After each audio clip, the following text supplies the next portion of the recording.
Here on FloRacing, the BR Motorsports Ignitioneering Speed Shot shows engines firing here for our first heat race. Got to thank some of our other broadcast partners as we'll get a look at the lineup here, including Hyper Racing, Race Car Engineering, Competition Suspension, Rod End Supply, Impact Race Gear, Wedge Karts, TJ Forged, and Buzzy Racing. Lineup for Heat 1, Tristan Lee and Corey Day make up the front row. Robert Bell and Gordy Gundaker in row number 2. Tyler Robbins and Taylor Reimer in row 3. Will Armitage and Cade Cowles in row number 4. Danny Wood and Keith Zimmerman in row number 5. A reminder that Zimmerman only gets finish points. He does not get passing points, as he requested the back of this field. I do occasionally catch myself watching some of them battles for the lead, and that's not what I do when I'm in my job. So I try to stick to what I do and keep my same stuff. So here we go with Heat 1. All right, points on the line. It's 100 points to win from the pole, 5 points per position back every spot that you grab. Corey Day, 105 points on the line. He was one of the high rollers in 2024. And from the high side, oh no, we got cars in the air. And Taylor Reimer's chili bowl not starting the way she would want to. Upside down in the Buzzballs, 25 in our first yellow. Taylor was 21st in her prelim a year ago. We talked about her pavement late models, 3rd at Tri-County and 6th at Hickory in limited late model points this year. Tonight going for her 4th straight prelim, and now has some work cut out for her.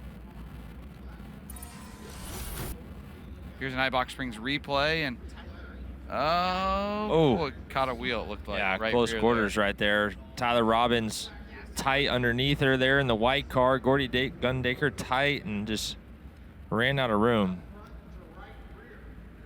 Doesn't seem to have too much damage on the Buzzballs 25. And This is where Buzzball's stepping up for her this year. Yeah, it might be good to know the rules of the chili bowl, right? Because she gets 60 seconds guaranteed. Yeah. It might be worth going to the pit area or the work area and having your guys just take a look at it. And Mike and Clinton, that's always something that I've always wondered, announcing a lot of sprint car races through the years. If you wreck on the first lap of a heat race, and if you think everything's right, why wouldn't you take advantage of the 1 or 2 minutes and just have your guys look it over? Yeah, you should. Always thought that. Yeah. Second try, green out again. A good start on the inside this time from Tristan Lee, but man, that 41 is making a lot of speed in the outer groove early here. Corey Day leads lap number 1, and he has got some serious distance between himself and Lee in the second position. Robbins is 3rd. Wood is already up from deep in the back of this field, 4th, and Will Armitage sitting in 5. Danny Wood is on the charge. Taylor Reimer trying to come back up and through. Reimer up to the high side, looking for room around Armitage, and there's number 2 for Taylor. You think she's maybe just pushing a little bit hard there, trying to make up for lost ground? Yeah, it's just tough because she was pushing really hard and actually had a good run where I thought she was going to come out of 3 and 4 the lap before and 4th. And it's just such a tight line there where if you're too high, you get tight on the kind of what the curve would be. And if you're too low, you're eating right rears. So you get a look at her iBox Springs instant replay, and, Robbins just checked up on the top. And I think Taylor's eyeballs were probably on Armitage's orange car to make sure she clears his right rear, and then Robbins is just sitting there. If she had cleared that path around the top is open for Taylor to pick up some significant driving spots. So we'll see. That's 2 now for her. Mike, here's your put on your cap here. That's 2 spins for Taylor Reimer. We do have a 2-spin rule here, and I wonder. They weren't technically unassisted, but she was the only one involved in each caution. Usually we just look for contact. I mean, in that situation, 35 car, as soon as he gets off the gas, he gets tight and parks it. I mean, you can't blame. I don't fault her in that situation. Corey Day back to the green flag. Lee sits in 2nd. Robbins in 3rd. Wood would have been 9-4, but we had a couple of scratches here. Robert Bell and Kate Cowles not making the call. So Wood might be on a 7-4 run right now, unofficially, as Armitage now working up on the back of Tristan Lee. 6-4. Down the back straightaway. There's Reimer with a lane up and around. They pinball off each other. Taylor going to the bottom, trying to get around. Robbins, she'll make that pass and recover back into 4th position. Now after after Danny Wood for P3 down the front straightaway with 3 to go. She's going forward now. She started 5th and scheduled to start in 4th, so she can pick up a spot that might save some grace scoring, put her in a prelim, or excuse me, the qualifier. Yeah, not far away here from your third place runner of lead. Gonna have a lap and a half to get it done. And Tristan Lee in the 23T car just in front of Taylor. Tristan was 3rd in the D main in his prelim a night ago, and there goes Taylor Reimer. She picks up a spot. Corey Day picks up the heat race win in the 41 car. Corey's first Chili Bowl heat race win right there, guys. And worth 105 points for him. Armitage, who original scheduled starting spot was 7. We know Bell dropped out of that line. 6th for him. So 6 into 2 for Will unofficially gives him 113. It's a nice score for nice Armitage. We've got a K1 Race Gear interview. It is Chris Moore up top. Yeah, I got the winner of heat number 1 here. Corey, you roll out. I know everybody wants to pass cars, but you go out early. I feel like you have to feel good about your race car after that first heat race. Yeah, for sure. I mean, our draw kind of put us in a must-win for this and the qualifier. So 2-to-1's what we had to do, and yeah, always confident in my race car. Got Willie Kane on the wrenches, and you know, in my opinion, and I think a lot of others, he's the best in the building. So definitely no doubts in my race car and my equipment. So yeah, we'll keep going. Last year, your best run here, including the prelim win. Do you feel any pressure at all to try and defend it, especially after the announcement this week? No, not any pressure. I think just more confidence than last year going into it. You know, you always want to repeat to show that it wasn't just a one-time thing. And you know, when the races on the West Coast we did, I feel confident we can do that. All right, good luck. Thank you. There you go, Corey Day, fresh off a big year and a big announcement, trying to get it done here on another Wednesday night. Thank you, Chris. Heat 2 makes its way out onto the speedway. Steve Miller and Cale Drake, your front row. Blake Green and Steven Shabester. Third row going to be fun. Jake Swanson taking on Kyle Cummins. Then Gunnar Pike and Todd Hobson with Alex Jankowski buried in 9th. But you saw from that first heat race, can make your way up from the back of the field. So there are passing points to be had here for Jankowski in the 84Y. Caleb, earlier in the night, you guys mentioned how many rookies there are running. Yes. 24 of the 73 cars tonight are rookies. So Wow. a third of the field 1 tonight out of 3. is a Chili Bowl rookie. I bet you the veterans are running a little scared of that idea. If you guys are that, I mean, you and Clinton, you and Mike have a run here. What do you guys think of that? And how much are you looking at lineups and trying to figure out, has a guy even run a midget before? Does that even cross your mind? I mean, I look at the lineup, but I just play into a little bit of where they might go, who I'm Okay. starting around. If you're starting a heat with people behind you that you know and trust, you really like it because you know you're not going to get run over. So. Steve Miller up front of this one. Cale Drake. 9 cars going 8 times around. Good start for Miller down at the bottom. However, the yellow lights blink on relatively quick, and Miller may have got too good of a start. We may see a penalty assessed here. It's one of those ones here, Mike. We see that false start, unfortunately, get called often here in the arena. That's going to be an interesting thing to judge for these officials and where they're looking at the racetrack. Yeah, everything I've seen, they've been pretty consistent on what they call, and I think that's all you ask for as a racer is consistency. As long as you do it the first time the same as the last time, that's what you want to see. So that'll make a change up in the front. It is passing points calculated by the drop of the initial green flag. I kind of wonder, Steve Miller there again didn't really fire the best. He's a Chili Bowl rookie, a dwarf car driver, and struggling a little bit on the start there. Speaking the K-Man's language, it's coming off the top and leading lap number 1. Cale Drake saying, bye guys, I'll just check out and take this 105 points, no problem. I don't know about that. Kyle Cummins looks really good up into that second spot quickly, and we'll watch a split between him and Cale.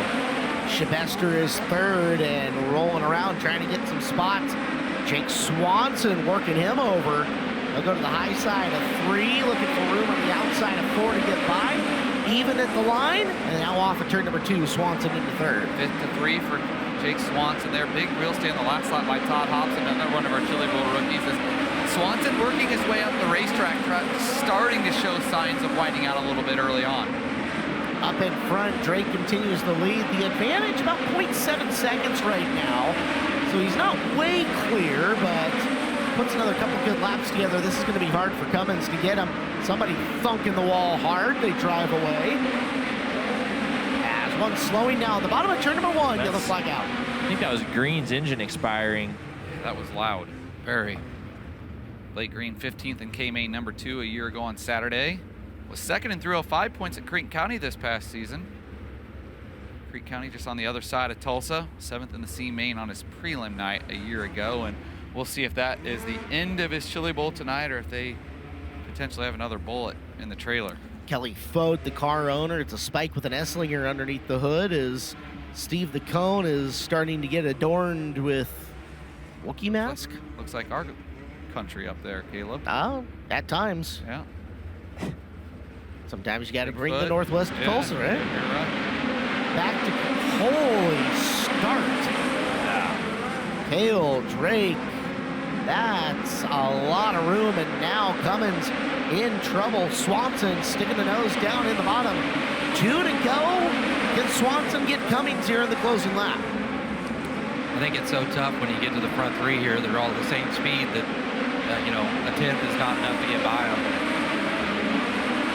Down to 1 to go. Drake, 105 points in pocket. Cummins, who started outside row number 3, ends up going 6 to 2. That's another 113-point score for him. So quite literally, 1 and 2 have scored exactly the same in these 2 heat races. And Swanson, 5 to 3 is going to be worth at least typical qualifier invert points, 96. So he's just on the north side of that traditional cutoff. Let's check it up top. Cale Drake is waiting up at the K1 Race Gear interview. Yeah, Cale Drake here with me, guys. Was just talking some things over with his crew, and you were doing a lot of hand motions there when you were trying to explain some things to your guys. So are you happy with how this car handled during that heat race? Yeah, I mean, we got lots of speed. We got up front early, so we were able to make good, clean laps by ourselves and really see what we had there. You know, it's hard to find the balance of being too tight, too loose in this building, and you always want to have grip, especially when you're chasing the grip on the track. So we had loads of it there, maybe just need to back it off a hair when it comes time to get on that gnarly curb. But yeah, overall, super happy with how I felt. Huge thanks to Caleb and Tanner and Spencer back at the pit for getting this thing dialed in, and just want to say a shout out to my family back at home, and huge thanks to the entire Keith Kunz Motorsports crew, Rush Race Gear, and everyone at iBox Springs for making this happen. Cale Drake, guys, a heat race winner here tonight, trying to do a little bit better than what he did last year on his prelim night. Last year, he was able to get a 6th place finish during the A-Main. All right, thank you, Earl Hoon Jr. Here's your lineup for heat number 3. Luke Droce and Zach Hampton are in the front row of this, while Brandon Welty and Garrett Benson are on row number 2. Harry Stewart taking on Sammy Swindell from row 3. Emerson Axum and Leroy Boone from row number 4. Jason Tessier starts 9th here in this 8-lap heat race once again. 5 of the 9 cars rookies, and then you mix in Sammy Swindell, probably the most seasoned driver in Chili Bowl history. Well, this is going to be telling for Sammy. Yeah, right? He's looked surprisingly good, right? And it's weird to say that he's surprisingly good, but considering the trend over the past, I'm going to say 3 seasons. Makes you smile. Makes me smile.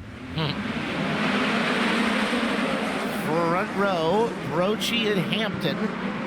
And it is Hampton running with a heavy heart for the Team Jack Foundation car, but off to a good start. He'll lead lap number 1. Goes 4 in the fluff to get up and around that corner.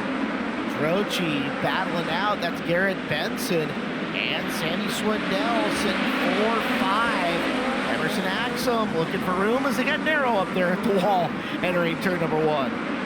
Here's Benson trying to get up and around Sammy. Sammy flying the front end in the air. Take Garrett way wide, but here comes Axum looking down underneath. As we got one upside down, your race leader, Zach Hampton, plays Sky Pilot coming out of the corner. Ooh. Cowboy got an up front view of that from turn number 2. Man. Yellow lights on, and that'll I can drastically redo this field. We talked about earlier, can only imagine how much Mark Birch wanted to win that heat race and set themselves up good. Here's an iBox Springs replay, and He had been running the ragged edge. He had 4 in the fluff the previous time up and by. A little hot in there, you think, Mike? And I mean, you get to the point when you feel that nose coming, you just lift because you know what's coming. Settle. Yep. Yeah.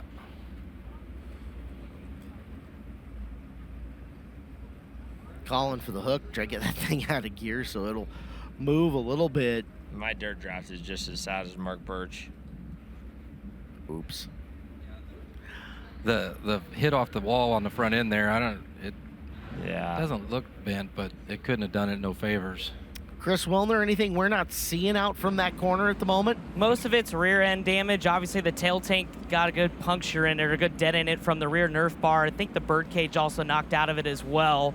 Can't quite get a good look underneath. They're trying to get the hook on it, but just trying to focus to get it up on the hook at this point. But yeah, major rear end damage. Definitely bird cage at least on the rear end. Also looks like front end radius rod also bent on this as well. That fluid pouring out of the center section of that rear end is going to be a big problem. You gotta look at it. So your race leader upside down and on the hook back into the pit area. Now Brandon Welty's going to have it. Luke Droce 2. Sammy was 3rd, 4th, will be 3rd the next time by in the running order.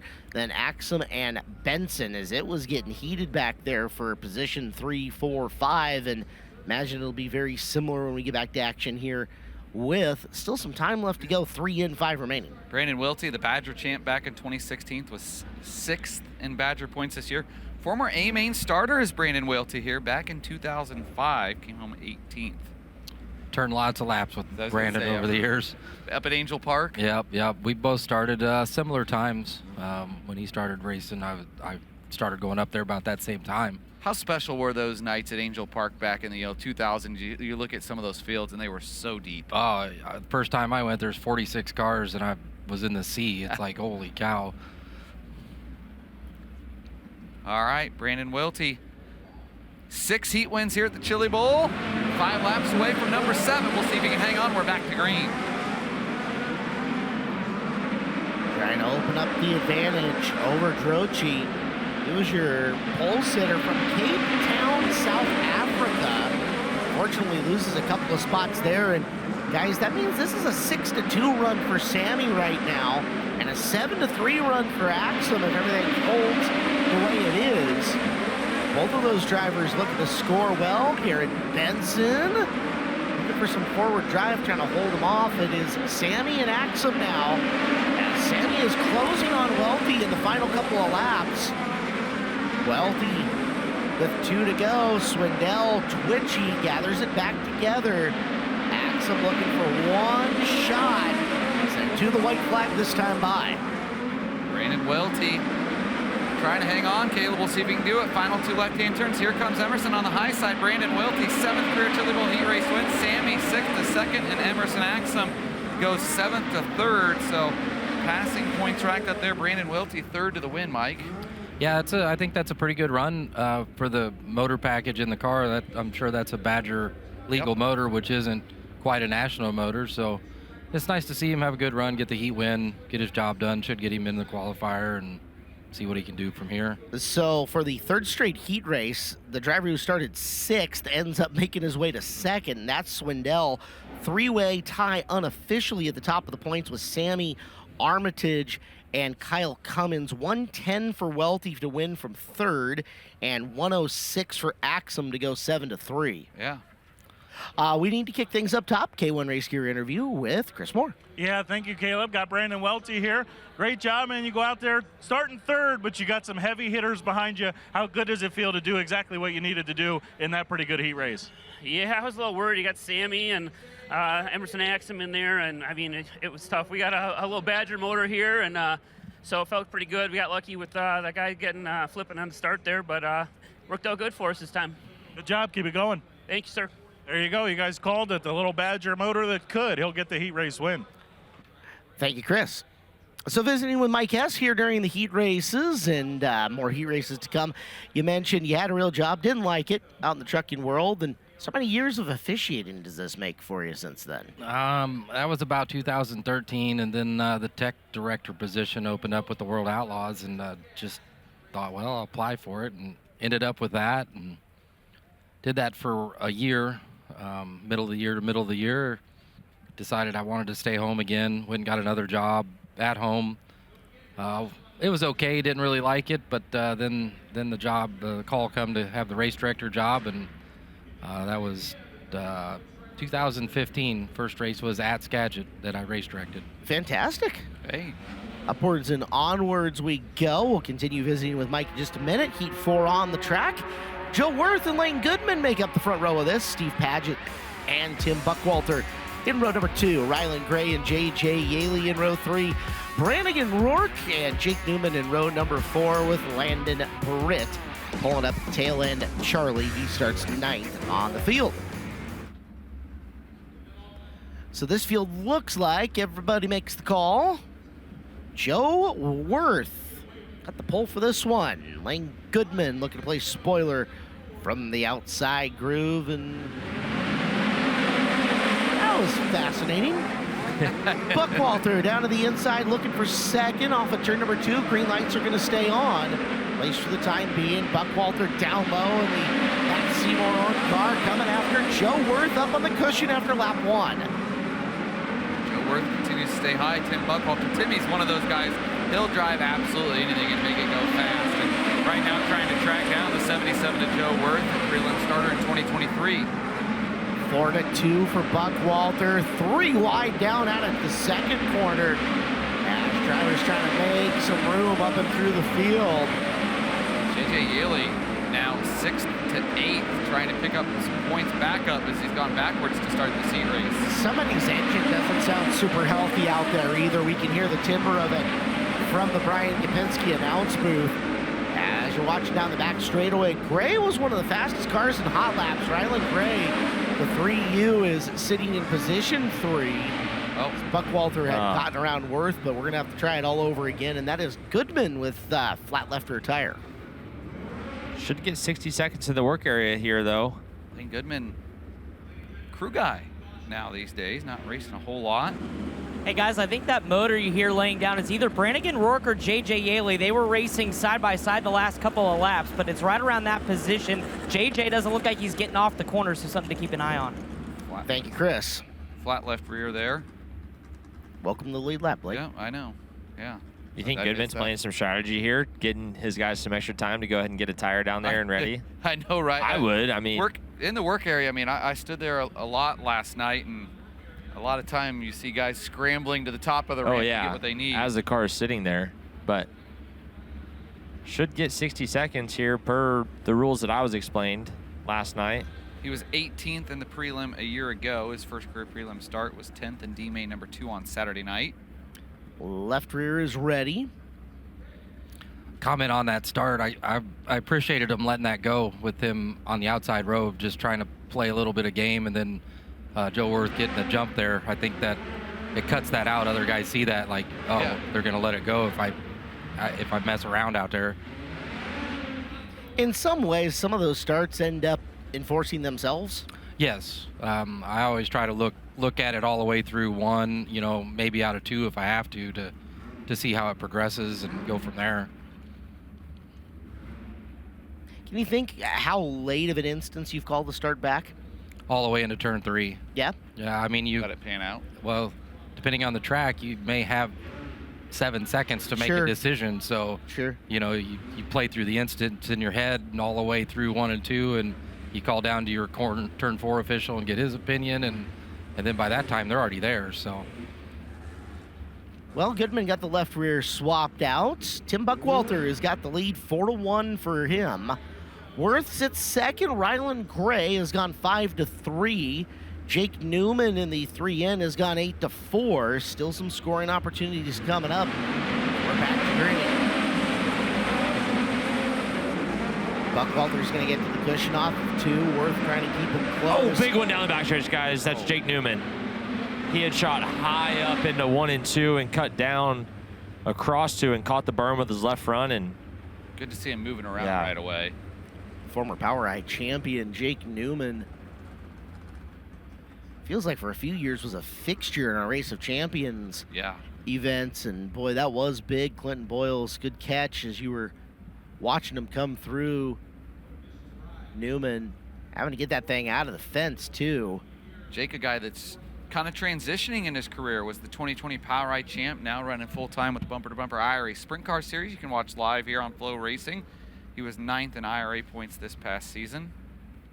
IRA guys made a big run down here, contingent, not They just on did. the driver's side, but Sinclair's usually here at this race, and then Warren Kelly's here, their announcer. yep, Maddie Schultz, Maddie's Chatty here. Maddie. Her Called the race honeymoon. on the PA. Yep, she married a IRA race car driver, Preston Rue, just a week ago during the shootout Saturday. And they're honeymooning here at the Here in Chili Tulsa. Bowl. Yep. How about that? Man, Jake Newman, 20th this prelim a year ago, and Chris Wilner, boy, that was a big ride. It was good to see Jake Newman now back on all fours. That front end is absolutely destroyed. The front axle, left front shock tower ripped off. What they had problems with is the bottom frame rail was actually caught in the chain link fence, so they had to get him kind of untangled out of that before they can get him back on all fours. But Jake's climbing out. We'll see if we can get a word with him here in a minute. But this race car is absolutely killed. We'll get a look at the IBOC replay as you see if he can convince Jake to speak with us for a second. And oh wow, yeah, started with a bounce off the berm. Car unsprings and upside down big time. Yeah, he feels it there. And Oh. it just, man, he was so deep into Yeah. that berm. There was nothing. He was almost 4 tires over it there. Yeah, it probably would have been better if he was. Yeah. That's one of the biggest non-contact flips that I've seen without, getting over another guy's tire of some form or fashion.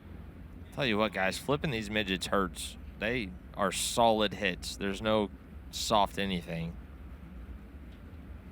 It's not like you've got a bunch of shock travel, right? You got some, but that's not going to take a whole lot of the impact on this away, especially as low as you're sitting in the car with the rear end right there. Just short wheelbase cars, no wings.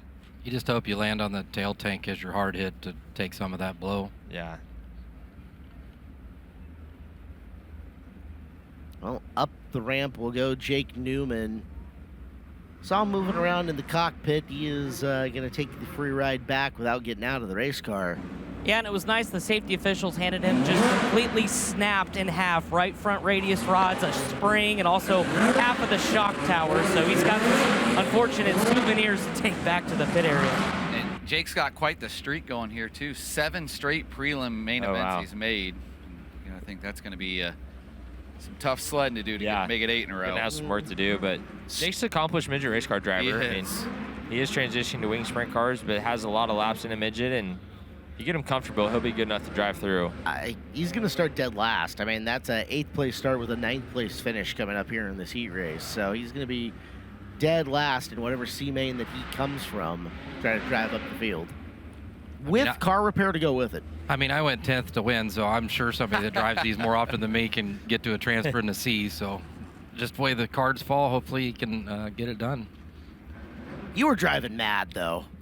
Not really. As I told Really? somebody else, if a car's comfortable, it's easier to drive like that. I mean, I watched Clinton on practice day, and I text Craney right away. I was like, let him be, he's fast. I mean, he just put the car wherever he wanted, and you go wherever you want, and it looks good. And if you can do that, it's half the battle. Having a good car is everything. I mean, I'm certainly not the sharpest or most talented driver in this pit area, and you just have a good race car, and like Mike said, things happen easy. Your brain slows down a little bit. You don't feel rushed, and you can put yourself in those good spots. Well, this heat race is halfway done still. Buckwalter, Worth, and Gray still your top 3. Somebody's engine still sounding less than healthy as Worth goes side by side with Buckwalter exiting the corner. Buckwalter hangs on. Worth goes to the top. Gray after him for second. And Buckwalter leads as we're past halfway now. Ryland Gray trying to work the bottom and make something happen. You hit on it earlier. Ryland Gray very fast in hot laps early today. Now trying to make the pass for a second to the inside. Nearly has it. Worth has it now. Gray into turn 1 takes second. See you later, Joe Worth. Although Worth back around the high side, he is fighting and scrapping for every position he can. And Joe Worth drives back around Gray out of 4 to the white flag. Slider from Ryland there, the Circle City Raceway 410 track champion this year to the inside.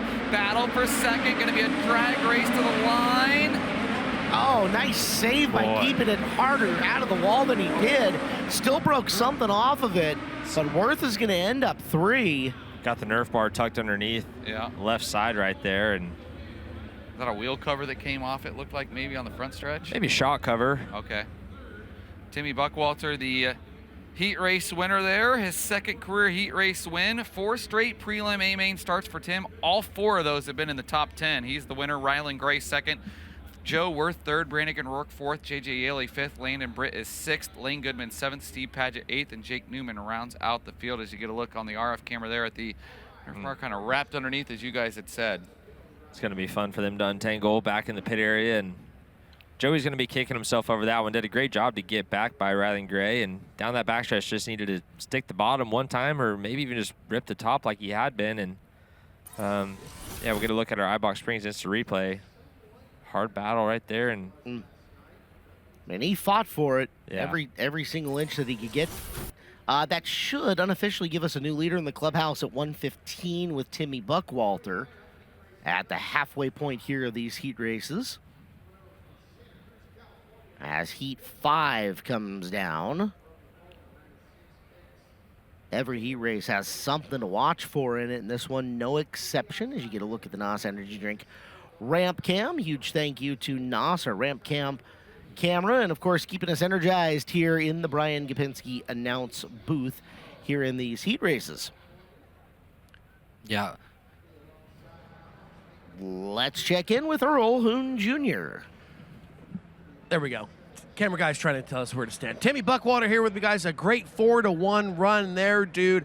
And let's talk a little shop here. I guess maybe the only closest track at home where you run on a weekly basis, maybe Action Track USA there in Kutztown, possibly. Is there a lot of maybe some experience that you can bring into this building?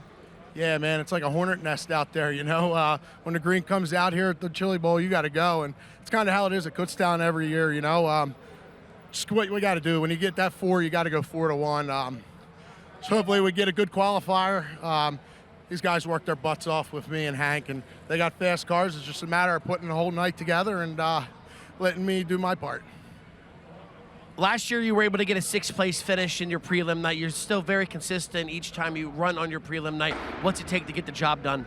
Man, like I said, we just got to get through them qualifiers. The last 4 years, we've been so close, but you can't start 18th and expect to win the feature tonight. You got to position yourself right every time you're on the track, and that's going to be our goal tonight, get through this qualifier and position ourselves where it needs to be. Timmy Buckwalter, guys, representing the posse proud here so far at the Chili Bowl. Earl, how did Chris Moore not wrestle you for that interview? Well, he's too busy mingling somewhere over near the Keith Coons camp. Mingling. So that probably, will give you a hint of who he's talking to. I see what you're saying there.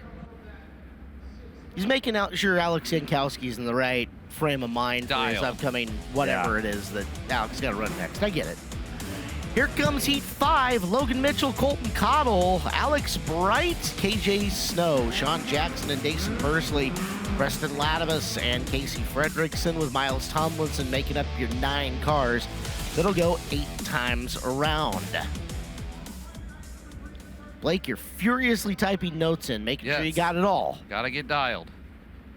We'll find out coming up. And by the way, if you guys want access to live timing and scoring, the My Race Pass app is the thing you absolutely need for this. It has got lineup schedules, live timing and scoring, fantasy game as well. That is all on there. If you want to know kind of a live point run, at Wikipedia _ on Twitter or X. It's unofficial, just like we're keeping right here, but he usually has the closest up-to-date run on that one, where right now we're saying unofficially Timmy Buckwalter's got the lead. Let's see if this sticks. Green flag out, our 5th heat race up and underway. Green flag flying, and look, here comes Alex Bright. Alex Bright, a former prelim winner back in 2016, now driving for Mike and Brian Dunlap. He'll shoot into the 2nd spot as lap number 1 will go to Colton Cottle. Cottle from the top, Bright down low, shows him a nose. Can't quite get by as here comes KJ Snow in the 3rd spot, and Dason Bursley working to the high groove. He's got a line on 4th, with 2nd through 1st still within striking distance. KJ Snow takes the 2nd spot. Now KJ going after Colton Cottle, the pride of Kansas, Illinois. Cottle hangs on to the spot. 3 down and 5 to go. And now Dason Bursley enters the chat side by side for 3rd. Line change from Bright. He had been struggling around the bottom of the racetrack to the top to see if he can make the 32 car come alive. For the lead, Snow shows a nose, can't get by Cottle, racing them hard as they go wheel to wheel for third into turn 3. Battle for third. Jason Persley, the 2024 USAC NOS Energy Drink National Midget Champion, now going full-time racing with Mike Hess and Kubota High Limit Racing and Tom Books, 13. He is on the move to third and now tracking down KJ Snow and Colton Cottle. 3-car battle for the lead. That move happened quick for Snow to get to the lead. Persley right there, wasting no time. Next time by, 1 to go signal will be in the air. Persley hunting Snow, and Snow off the top of the cushion. Not a great exit. Persley to the lead. Jason Persley to the lead, looking for his second career heat race win here at the Chili Bowl. KJ Snow, last ditch effort on the high side, but Jason Persley with a big win.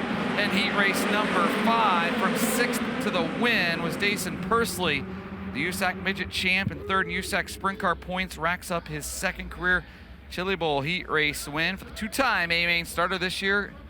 Caleb Hart, Jason Persley looking to make 3 Saturday night A-Mains in a row. A good start, 125 points for him in that effort. KJ Snow picks up 103. That was good. Just showed you that QR code for the best appearing car. We'll flash that again at some point in time, but we got to talk to Chris Moore. Chris, who you got and what are you talking about? I got our new high point man so far, Jason Persley. Jason, you go 6-1 in a really good heat race too. I'd imagine, right? 6th is good, and then you see that heat race and you realize you got work to do. How were you able to get your way to the front there? Yeah, just kind of managed my own time. KJ did a really good job there getting through lap traffic, or not lap traffic, but traffic, and just kind of, played into my favor. I felt like he kind of set the tone there and was kind of ripping. So I had to get up on my A game when he realized he got that good start, and just was able just to kind of move around and mind my own time. This, pristine auction, NOS Energy Drink Toyota Racing Avani Windows and Doors 86 is good right now, and Chad and all the CBI guys have this thing operating good. So yeah, felt good there to just kind of move around and pick different lines and stuff, and just excited for the rest of the night here. We got to keep our heads on our toes and just do our job, and I think we'll be good here. So good start to the night. All right, good luck. Thank you. There you go, Clinton, your favorite driver, makes a good 6-1 run. It was all put to bed. It's all good now, right? Clinton said the jokes were we're going to make jokes. We got to make jokes. When he doesn't get ran over, he's pretty fast. When's that ever happened? Turn left on him. Yeah. Well, heat race 6 on track. Matt Carr and Connor Spear make up the front row. Row 2 going to be fun. Cody Swanson and Steven Snyder Jr. Lonnie Oliver and Earl McDougal Jr. Colby Stubblefield, Max Adams, and Tanner Berryhill. Remember, Berryhill was one of the fastest cars on the raceway in hot laps tonight. He'll start 9th in this with an opportunity to score some points here in the 6th heat race. I made that comment too, that the officials, the teams, everyone actually seems to enjoy being out racing with each other, and that adds a lot of fun to what we get to do. For sure. Heat race 6, Snyder trying to sneak it out of line, and look out! Almost shearing a car in half. Connor Spear got the wrong end of that. You saw it all in real time. One of our Chili Bowl rookies, Caleb Hart. Man. That'll be a Chili Bowl memory in his first green flag lap that he's never going to forget. Picked up a couple of lightning sprint wins this year in California at Santa Maria and Merced, was 6th in Ventura Sprint Car points. But Chili Bowl rookie, as you said, making for a memorable first, 10 feet ish of green flag action here, maybe 10 feet. They're looking at the... Man, that's not good. Yeah, looking at the fencing on the front straightaway as well. As weird as that is, hard. Guys, those radius rods seem fairly straight, and everything seemed kind of okay. Yeah, just ripped the shock in half and got the axle in that position. He's put together a pretty nice race car there, unfortunately for him. Head and neck restraint coming off. The Hans.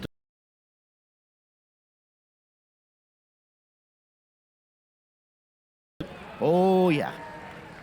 We'll get an IBOC replay, and then we'll check in with Chris Wilner. Let's watch it again, and, yep, up off the rear tire of the car.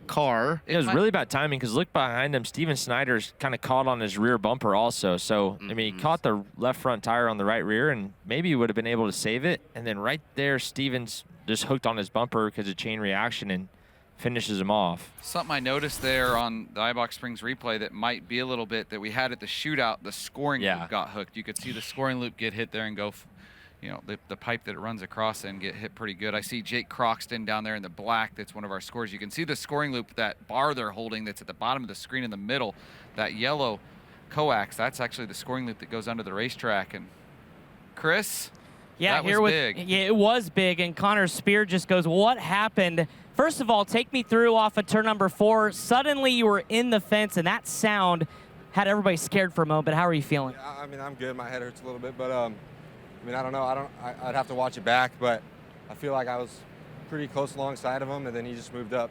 I don't know. I got to see it, but. Glad you're okay. Thank you. Connor Spear is going to take the walk back to the pit area, but that car absolutely, the bottom of the frame rail was bent, the front axle bent all the way back up into the chassis. It's going to be a lengthy repair, but you guys mentioned it too. It's going to be a lengthy repair on the front straightaway with the scoring loop, the fence. Man, that was a big impact, but glad to see he's okay. Thank you, Chris. Yeah, quite the ride for Connor Spear. A unfortunate set of circumstances that lead to that between the up and over the right rear tire of Carr and then Snyder being right up on his back bumper same time that he hit. Quite the velocity and quite the repair job, but listen, if anybody has got enough zip ties to handle this, it is our staff. We got plenty of them here, I can promise you that. Zap straps in Canada, by the way. We are close to Canada where we are. I'm just trying to help you learn your Canadian. Yeah, I right? need it, being that we're an hour away, less than that from Canada. Zap straps and the Chili Bowl Nationals, the powered by NOS Energy Drink Chili Bowl Nationals here on FloRacing. Some nights you got one lane that's certainly dominant over the other, so you don't want to hose somebody just by the nature of, okay, you're on the pole, you're on the inside. Deal with it. With our format, the winner and then the fastest time, the fastest qualifier in the heat, if they transfer, go to the dash. So it's imperative for that pole sitter, since they earned it, to have the best opportunity to get to the dash. Ready for this heat race to try to get back up and underway. Heat race 6, Matt Carr on the inside. Cody Swanson now on the outside, originally started 3rd, now starting 2nd and running 1st after turn number 2. How about that? Cody Swanson on the move. And we got one way up high, but we'll stay clean, and Green and Cody will lead lap number 1 with Steven Snyder Jr. right in his tracks. Midget's not exactly right in Cody's wheelhouse. He doesn't have a bunch of midget time. At least on dirt. At least on dirt. The pavement midget right in his wheelhouse. Yeah, this looking awfully good, though. Steven Snyder is going to pressure him. Coming down to the bottom at turn number 3, it's Swanson versus Snyder. As Snyder put the pressure on Swanson. He's got a nose ahead out of 2, at least for a second, before having to correct down the back straightaway. Good move by Cody there to chop down and take the line away. Cody, the 8-time Silver Crown champion, now with 45 career crown wins, and he's holding off Steven Snyder Jr., an 8-main starter a year ago. That's Max Adams, who's gone 8-3, and Tanner Berryhill's gone 9-4. So a couple of drivers from the back making some hay. Adams going to try to get involved in this race up front as Swanson's still holding off Snyder. Swanson's in the Mission Foods number 4 car. Snyder in the Chase McDermott owned black and neon yellow 40. Using every inch of this racetrack to kind of get around, but Swanson's had the right defense so far with 1 to go. Cody Swanson, an engineer by day. Pretty darn good race car driver the rest of the time, trying to hold off Steven Snyder, gets down, takes the line away. What's it gonna be? Cody Swanson, the heat race winner. Cody racks up his 2nd career heat race win here at the Chili Bowl. What a run for Swanson. That was close. 0.122 in between them. Snyder really found a lane underneath him in the very last going. So Swanson 3-1, worth 110 for him.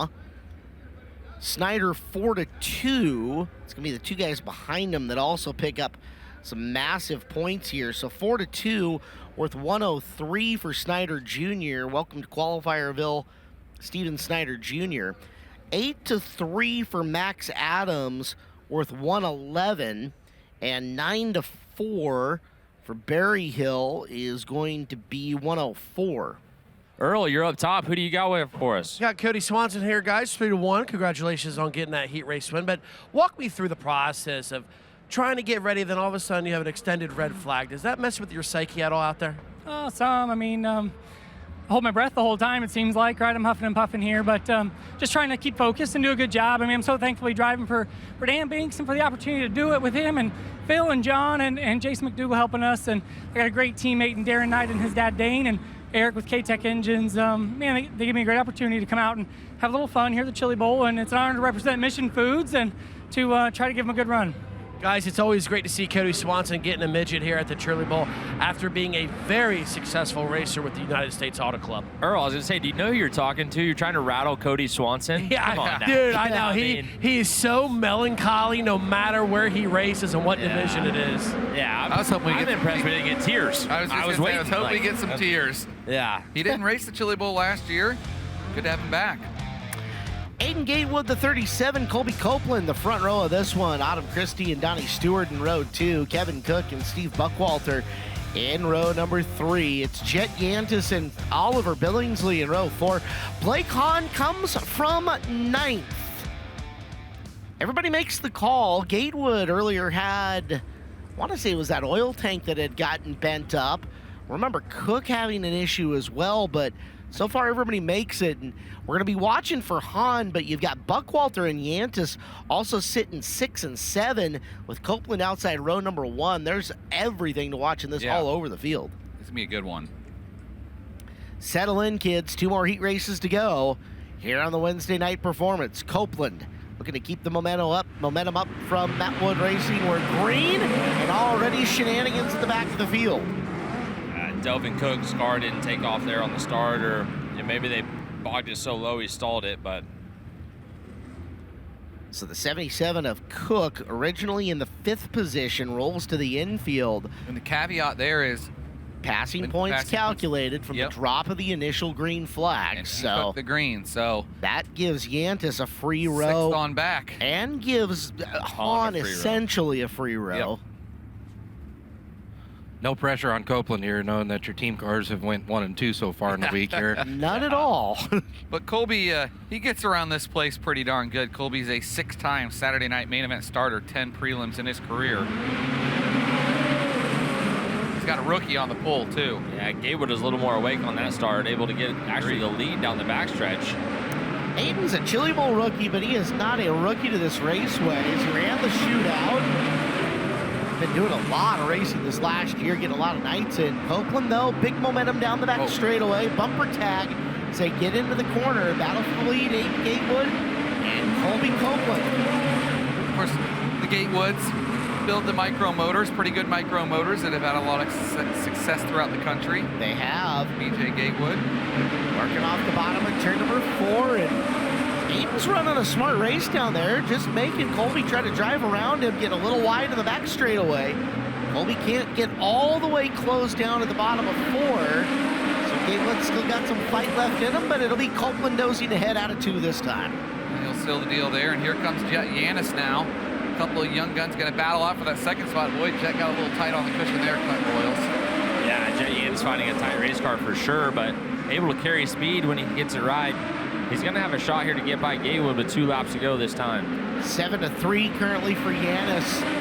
Almost 7-2 at the line. He'll make the pass going into 1 and 2. And Yannis might not be done. Copeland's not that far off. Yeah, Copeland had a big mistake last time in 3 and 4 and allowed both of those guys to close back in. As you look at Blake Hahn trying to get around the outside of Buckwalter. It's 9-4 for Hahn. 1 to go down the back straightaway. Copeland finds his rhythm. Put a lapper down and takes the W. 7-2 for Jet Yannis there. Colby Copeland. That's 7-2 for about the 4th time in these heat races. Aiden Gatewood 3rd, Blake Hahn 4th, the 9th to 4th, as you heard Caleb say. Steve Buckwalter 5th, Autumn Christie 6th, Oliver Billingsley 7th, Donnie Stewart 8th, and Kevin Cook rounds out the field as we finished heat race number 7. Had a decent amount of 105s coming through there. Hahn's 9-4, 2nd time that we have seen that, and it was worth.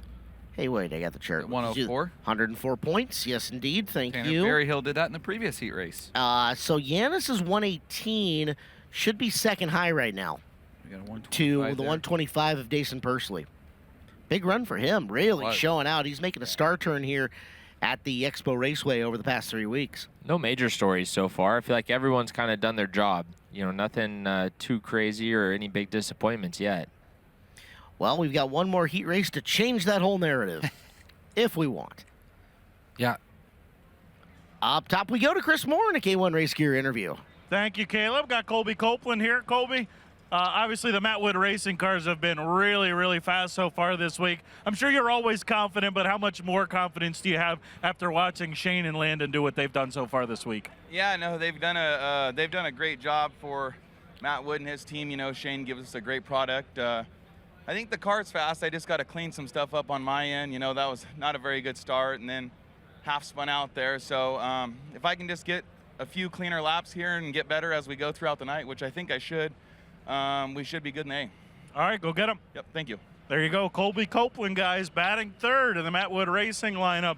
1 and 2 have both locked in, including Landon Brooks getting the win last night. And I need a little help, guys. Did both Brooks and Golubic win their heat races as well on their nights? I want to say Matt Wood Racing is I believe so. piling Now up that you heat say race that, wins, I can picture too. Shane on the ramp. He won a heat race or a qualifier. Landon won a heat race. Well, here's your lineup for the final heat race of the night. Gage Rucker and Dustin Smith. Shelby Hinton looking to try to turn around the luck for the Bob East Enterprises cars. Mitchell Moles, CJ Sarna, and Joe Cotta. David Camfield Jr., Johnny Brown Jr., the all-junior row 4, and Brett Clabundi starts 9th on this field. 73 was the draw-in for tonight.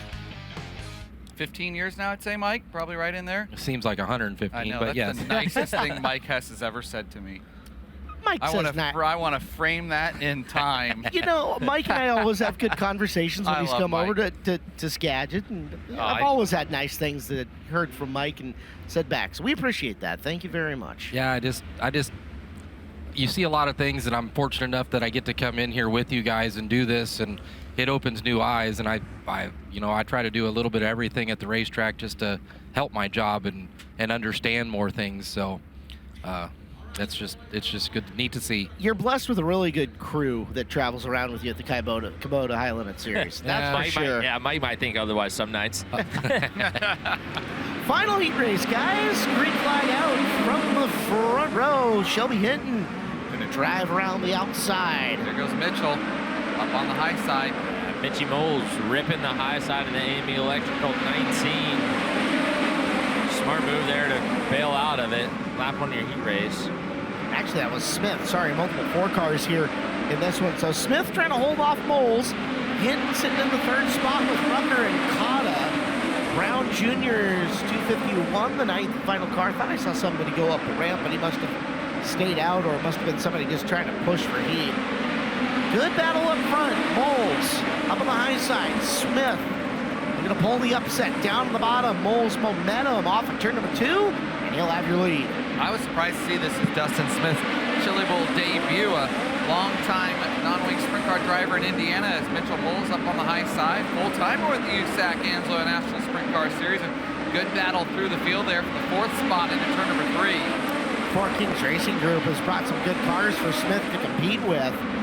As 3 cars duking it out for position up top. Look at Cotta, Rucker, and more. All sliding around looking for position. As for second now, the red tail tank 4 is Hinton. The black tail tank 4 is Smith. We're down to the white flag. 1 to go, Blake Anderson. Mitchell Moles, a trio of non-wing sprint car wins. A Silver Crown win at Eldora for the drive that was 6th in USAC Amso National Sprint Car points. He's going to pick up his 3rd career Chili Bowl heat race win and try to lock into his 6th straight prelim feature tonight out of qualifier that he surely will be in later this evening. Yeah. Dustin Smith 2nd, Shelby Hinton 3rd, Clint. Super close for 2nd line there between Smith and Hinton. Yes. Got really tight there, but less than a 1/10 of a second. Yeah. Mitchell Moles, hey, how are you? Welcome to the qualifiers. It's a nice 7-4 run for Camfield Jr. Absolutely. too. Nice point pickup. That was one of the upsets of the day. Early on in the day, David Camfield Jr. was early to the draw, relatively. Usually, we always give the Camfields a hard time. Yeah, is that why you opened early? That might have been why. Usually, the Camfields are like the last to draw, and he was, I don't know, 20th in line. You were 4 minutes ahead of schedule today. They just tell me when to say the draw's now open. Really? Yeah. Blake was premature. I'm usually late. Well, We are ready up top. K1 Race Gear interview, Earl Hoon. Yeah, guys, Mitchell Moles here with me. Tech inspectors getting a tire sample here from the left rear. Dude, outside row number 4, good job on getting the heat race win. Right when you went to the top, this thing was ripping. Was that the initial game plan going out there? Yeah, I just couldn't run that hard the first couple of laps. Those guys were slipping up off the bottom, kind of taking up my lane, and I guess we call that growing and getting a little smarter. You just don't take as many chances because that heat race is big in this. I think at least we're in a B now if you make it through the qualifier. So that's a big deal, I feel like, for us, and just to keep pushing forward and try and build this thing. We got a few things we could work on, but overall the car's good and car's fast. My guys work really hard to be here, so hopefully we can keep it up front all night. Guys, Mitchell Moles, you know he's going to be in a hunt come later on in the qualifiers. Tristan Lee and Gage Rucker make up row number 1. Sean Jackson and Oliver Billingsley are on row number 2. It's Autumn Christie and Preston Latimus in row 3. Jason Tessier and CJ Sarna in row 4. Keith Zimmerman and Lane Goodman in row number 5. Earl McDoulick Jr., Miles Tomlinson are in row number 6. 7th row, Jake Newman. A lot of work to do for him. And Steve Miller in the 80, Blake Green and Connor Spear in the 14T. Robert Bell starts 17th, but he's only got to get to 4th. Heat race winner in the past. Gotta think that's possible. As we are ready to go. Yellow lights turn off in the arena. Should mention as well that here the caution flag is the Raising Cane's caution. And they're coming to the Precision Concrete start-finish line. Oh, boy. Tristan Lee getting physical on the start. I don't reckon that one's going to go. Yellow lights on. Call there, Clint. Just practicing to come after your job one day, Mike. Yeah. 2 cars together in the corner. CJ Sarna's 20C is one of them. And we'll get a replay look one more time. It's outside of the start that wasn't going to stick. I think guys kind of responded to the yellow fly in there, maybe it looked like. Does front row get another chance because the caution's charged to the spinning race cars here? Not in my world. The yellow that was bad enough. He never threw the green, so yeah. You start them off, they got to go to the tail, unfortunately, but the front row, whoever the culprit was, goes back. Tough for CJ Sarna there. 4th in Western State midget points this year. 2 prelims in his career, 13th in 2007, Caleb Hart, and then he made the prelim last year. Just a small 17-year gap between his 2 prelim starts. That's a big stretch between those two. 19th in EMA number 1. Oh boy, these we talked about it off the mic, but these qualifier. Yeah, we just got our lineup sheets and looking tricky. Mike S with a call. They did send Tristan Lee back a row. Put Sean Jackson, your new pole setter, Bear, Delaware. Love that. Yeah, Love that's cool. I mean, of all the starts I've watched the first 2 days, I think they've been pretty consistent on what they're looking for. So I can't complain about their starts at all. You also have the same flagger who's been here. I mean, Terry flagged a ton of the shootout, and usually he takes a little bit longer breaks, but he put in a lot of time out in the front of this, and he has been the guy on this and really knows what he's looking for in terms of getting an even start. It's an asset to have in the back pocket here of the event, to have a guy that has flagged so much here within the unique confines of the Expo Raceway doing it. Second try, Sean Jackson's turn with Gage Rucker out in front. They'll mosey their way into 3, and again, looking to be side by side, coming right about here. It's a much better looking start. We're off and running into turn 1. This is a full house in the C main. Only 4 stay alive though, Caleb, as you had mentioned, and Sean Jackson looking to lead lap number 1. He'll do that. So long as the rest of the field makes it through 4, and they do incident-free. 1 in, 11 to go. Jackson, Rucker, Lee, and Latimus. The cars with the little yellow box on the ticker are the ones running in a transfer position. Only 1 car missing the call. The 57F of Blake Green is the battle for the lead. Good off of turn 2. Down to the bottom of the racetrack, Rucker looking to take it back from Jackson. Jackson holds strong. Top 4 have broken away. They've got some distance between themselves and Lane Goodman. I think you see Jake Newman sneaking up there about 6th or 7th right now. Yeah. He'll sneak his way underneath Goodman, and that is for the transfer spot. Newman getting home. He'll take fourth away from Lee and into a transfer position. Hello, Newman. Sliding into the final transfer spot. Oh, boy, there goes the big slider by Lane Goodman across the nose of Tristan Lee. As your battle for third picks up and your leader, Sean Jackson, misses the bottom, and now Gage Rucker shoots the top spot. Rucker wants the position. Oh, Jake Newman. Mike Hess levies his first commentator's curse. Welcome to announcing, Michael. Man. So Rucker, Jackson, Latimus, and Goodman just got the get-out-of-jail-free card. So he got back to position number 4 in the yellow lights. On around the racetrack for 2, tangled in the corner. Involved there is Spears 14T and Tomlinson in the 21, running respectively 9th and 10th. Connor Spear, a rookie, and Miles Tomlinson, a rookie. Miles, 6 non-wing 360 sprint car wins in North Dakota this year. And Connor Spear, a couple of lightning sprint wins out in California. Tomlinson, part of the GR Motorsports team, that usually brings 2 to 3 racers here within the building. Spike with the Garrity Chevrolet power underneath it. Sponsored by Paradigm Wealth Services. How do you afford a race car? You get a wealth services company to sponsor you.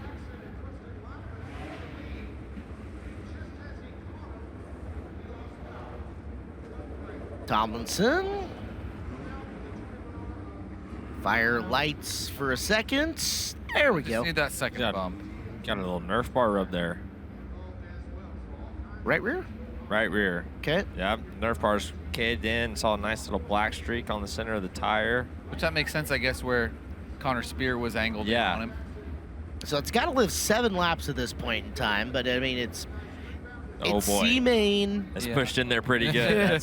It's C-Main battling for a better starting spot on Saturday morning at this point. If I was a betting man, and I am, that thing's not going to make it. Nice band on the old right rear. Got to get 5 more?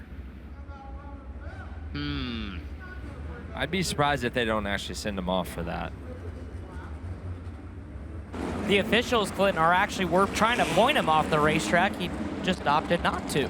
So we'll see if they try this time. Yeah, well, he'll pull off in about 4 more laps. It's smoking here under medium pace. Lights are out. This could get exciting at the back of the field. Rucker going to bring us back to green. Going up top is Latimus. Latimus might have 1, looking for 2. There's battle back from Jackson, and Jackson trying to pick up the lead here at the very end. Back to the low side goes Sean Jackson. Yellow lights are on. Did not make it. Well, it wasn't even the Nerf it bar. was the tire. I think water blew a water line, I believe, on that thing. Sometimes you can't win for losing. Tomlinson's day will be done again. Last place car here in the C main starts at like the Q main at Saturday morning. Robert did not want to see that yellow because Robert Bell had worked his way up to 12th, which would have bumped him out of the O and into the N.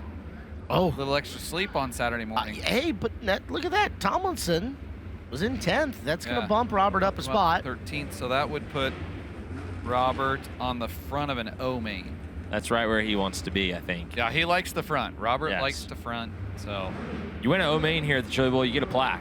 You do. You win any main at the You Chili win Bowl, any you get a main. plaque. Yeah, which is the beauty of it. I mean, it's not easy to win any of these mains. No. Sometimes you ever wonder, like, in Kevin or Sammy's prime, or you put Kyle back there. I've wondered that. Yeah, if you could dead put one of last, them first car in the morning, how far can they go? I've wondered that in the trunk bar chat many times. Of if we put one of those guys in like Robert's car or something like that, what is the true? What is the absolute peak capability of that car? So getting through those first few is going to be the hardest, though, right? Because your track is so heavy for the first couple of mains. I'd be interested even on a qualifying night. Like, where could they set it up? Just give them a second qualifying night and see where could they set it up and then do on Saturday. Didn't Kyle come from dead last in a C or maybe a D on one this of was those like, prelim nights? This would have been like 7 years ago. Say probably even longer than that ago, because I don't think I started announcing Chili Bowl in 16, and I think it was before that. This is my 8th bowl, and I Okay, want to was say that downhill. was Okay. one of those that I was Okay. at early. But I remember one of the early bowls that happened to him too. And it happened to Kevin one time too. Kevin, yep. In his prime there, in his run, had to come from the back, and boy, It's definitely in the loud pedal videos. Yeah. I think. The Chili Bowl Tulsa Expo Center was electric that night. mentioning things that are going to make our phones blow up. The world will tell us in just a Yeah, couple of seconds exactly. when that had happened. 1 minute, they'll start buzzing. Oh boy, easy lane Goodman. Oh boy. Earl McDoulet struggling to get going there in the Yellow 60 lights car. are on The yellow already. fly. Oh, right front Oh, shock's boy. off that thing. No right front shock. I can't see it, but I have to guess.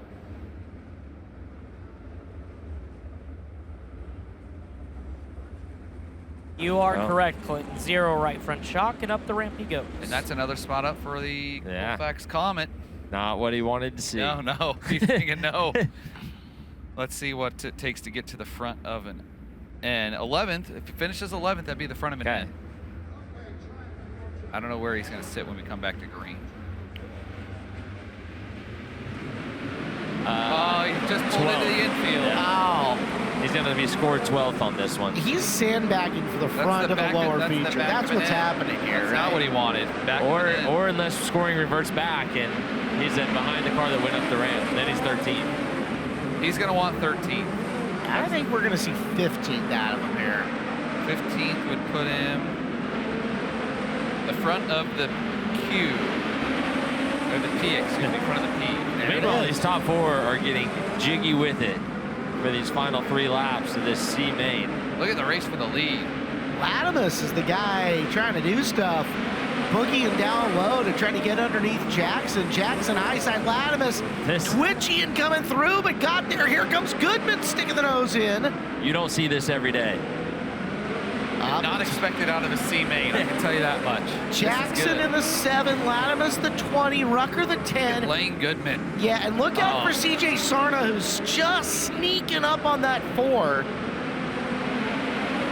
To the checkered, it's over. They'll hold it. Preston Latimus, 2/100ths of a second. Preston Latimus in the 26 car, a winner in a 358 at Baps Motor Speedway this summer, a prelim starter in 2023. Finished 6th in the B main a year ago in his prelim night. He'll advance to the B. Sean Jackson in the 7J will go to a B. Gage Rucker and Lane Goodman all stay alive tonight. Caleb Hart.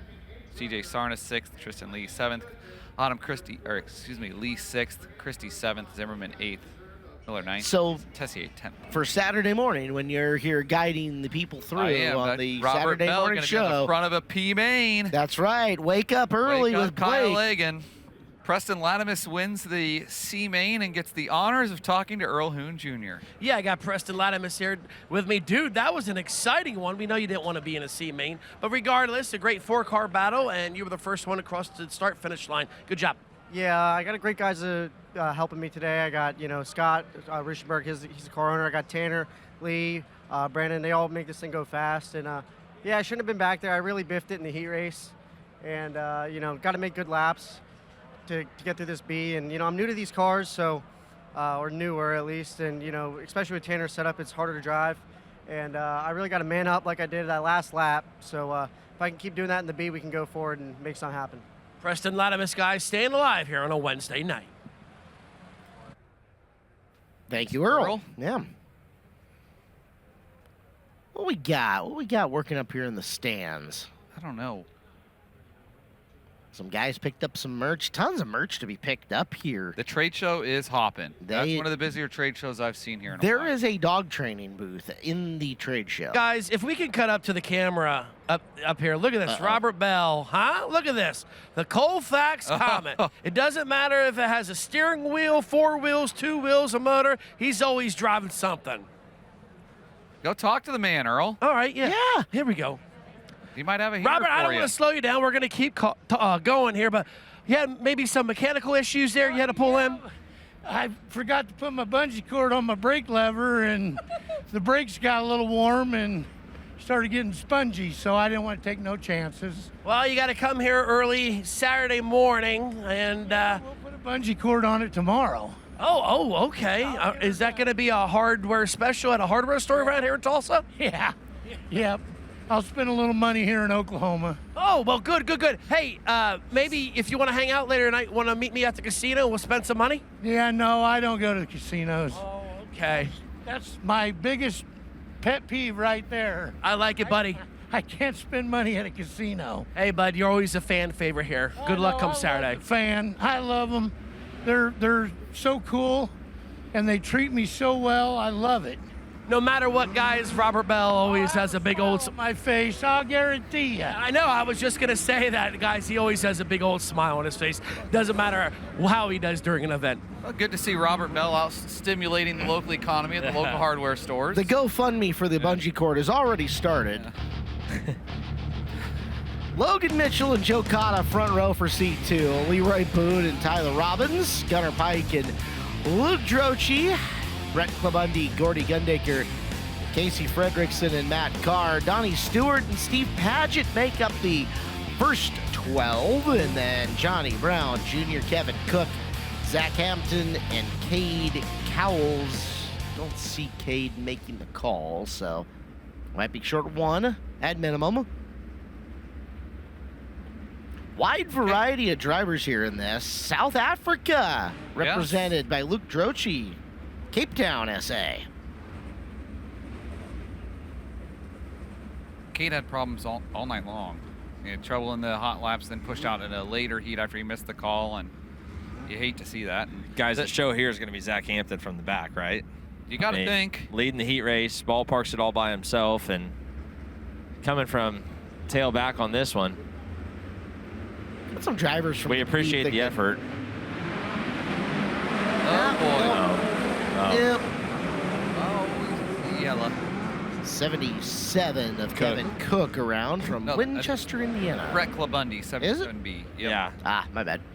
Fort Calhoun, Earlier. Nebraska. Earlier than I had thought. No halo on Cook's car, I don't believe. Easy way to tell them apart. Very tall halo on the Klabundy car. The B on the tail tank, that'll be your key indicator. Well, you noticed the numbers, I noticed the chassis. Exactly.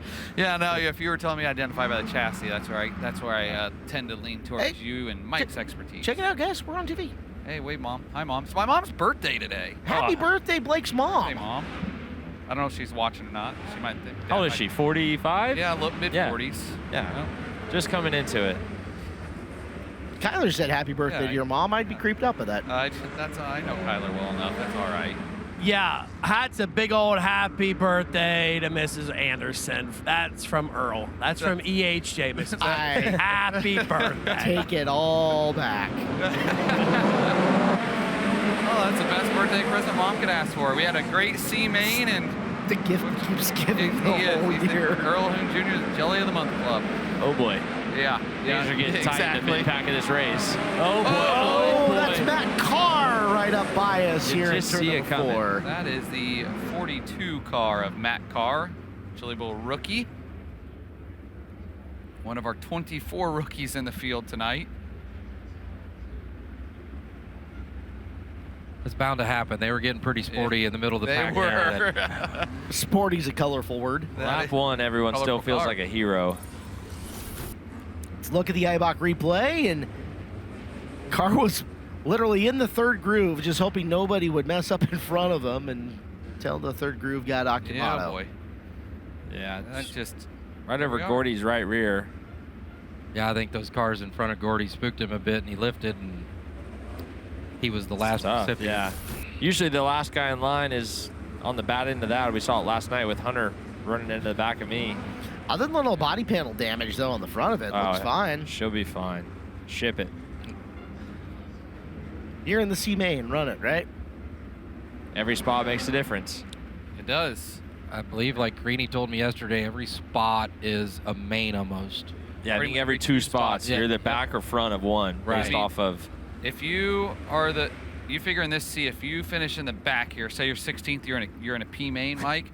If you finish 5th, you're in a K main. Right. I mean, that's a couple hours of sleep right there. Well, that's in the B yesterday. The car wasn't running properly, but I still stayed out just to try to pick a couple cars. Yeah, and it's main. That's mains. Like, yep.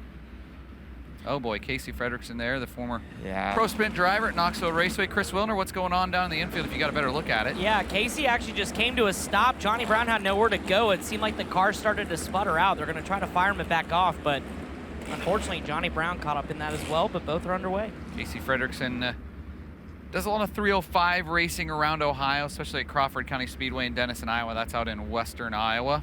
We're going to go single file start here, guys. Yes, we've seen enough. Boy. Something we've seen a lot at the shootout. We saw that quite well, often. Hey, don't worry. I was just pranking you guys. Don't worry. We're doubling up. The old trickaroo. But if we go yellow one more time on this initial start, I'd bet that we go single file. I wouldn't put it past Terry to just say, all right, guys. Usually you get 3 attempts at the original start before Terry will make you go single file. That's another part. Like you see in the tower, you've seen starts after start that's bad. That's when I get on the driver rating and be like, look, guys, let's do this right. Get this race rolling. Make it look like you know what you're doing a little bit out there.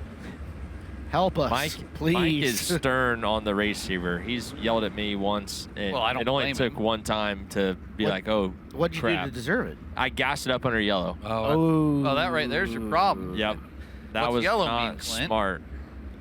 I like a quiet racetrack when it's yellow to concentrate on other things on the track. So it's a pretty big pet peeve of mine. And also you got all your workers out on the racetrack. And I mean, I know when I'm racing, sometimes if you're in a single file line just following around and the guy moves, if you're not on top of it, there could be somebody standing in front of you. So to the point where it's even a problem for the tracks, the wheel pack. Yes. Drivers getting on it with all those track workers out there trying to get them where they go. And I've never seen a promoter get more angry than a guy gassing her up under caution. Well, let's hope this is the final chance in the double file restart. You get that lap in, settle in here, fellas. Easy, guys. Oh boy. Oh boy. Easy, Hampton. Hampton he had her up on the bike down the backstretch there. And yet, hey, we got a lap down. We made it. Frederickson leads. Oh no, Mitchell leads, sorry. Cotta second, Robbins third, Drochi fourth. Bad Leroy Boone in the 5th spot. One spot out of the transfers. The battle side by side for the lead. There goes Joe Cotta at the high side. The SS sprint car driver from the Empire State. Go get him, Joe Cotta. Yeah, Cotta high, wide, and handsome around 3 and 4. Still looking for that run to clear Mitchell for the lead. Logan Mitchell looking solid down to the bottom of the racetrack. Everybody you pass now is one you don't got to get later. Yeah. See if Cotta can keep the momentum up. Top 4 really in a safe spot at the moment. Oh boy, and Gordy Gundaker smoke coming out the side of that SR11 engine. Hampton on the move, the one to watch here. He's roping in T-Bird, Tyler Robbins. He's got 7 laps to dial it up and figure it out, and that's going to be his friend. We got to caution it. Turns 3 and 4, the 75X. There was a second between them there, and now it is completely erased. As Leroy Boone. Yeah, Leroy Boone started 3rd originally. Micro racer. That was a late addition to this one, as he was a TBA on the Speed Quip. Yep. I think they usually have a good stable of cars. Mario Klauser usually running out of that group. Yep, I think he comes tomorrow. No, Mario already ran. You already ran? Yeah. Okay. I think that one was for rent at the beginning of the week, wasn't it? Okay. Really? Yeah, it was sitting All at right. their pit with a for rent on the front of it. At least one car was. Does it get cheaper as the week goes on? I don't know. I'd like to know because I'd like to get, or I'd like to get Caleb back in a midget at some point. Nope. You have midget starts on your resume though. You've got a better chance of getting Alex Shanks into a car here in this arena. I would like to get Earl in one, but he wouldn't fit. There's got to be a wide body 270 stealth racer. out there, right? Come on, Earl. There's not one wide body stealth in this building. I guarantee it. Michael, don't laugh with them. Do not. I heard you giggle in the background. Do not laugh with them. On that. I was going to defend you and say, well, I just saw Robert Bell race, so I think you have a shot. Earl try to go Well, Earl, like, maybe we can get Earl in Robert Bell's you go car. like Rick Mass with the smoking, smoking while he's racing, ripping a heater. Heaters with Hoon's a Yeah, thing. heaters with Hoon. We'll install the Kinzer ashtray. We got no problem with that, We right? can do that for you, Earl. All right, guys, all eyes right here. Position Zach 4 and Hampton. 5, Tyler Robbins, Zach Hampton. Robbins, the man at the target in the back of his car. He's going to desperately be trying to get Drochi, Cotta, or Mitchell and get off that rocking chair position.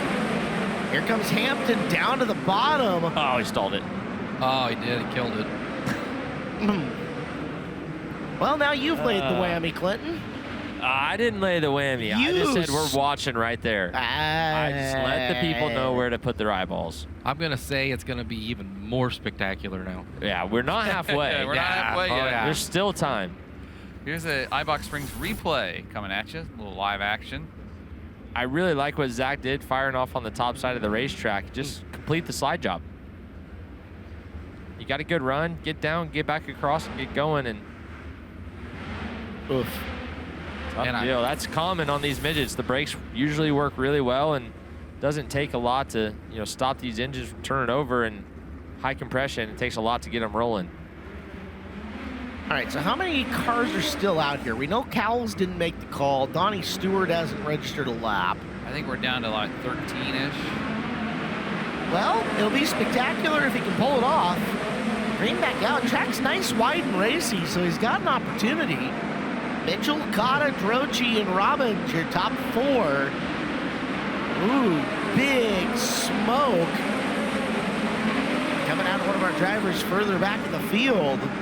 Is that Gundaker? Yeah, that's Gundaker. He's been smoking for the last 3 or 4 laps. Yeah, you called that right before the yellow. Progressively getting worse. You gotta wonder if maybe valve cover vibrating loose, something of that nature. He's got some forward drive still as he's rolling up on the back of Pike. Oh, fender drivers, look at him. No training wheels here.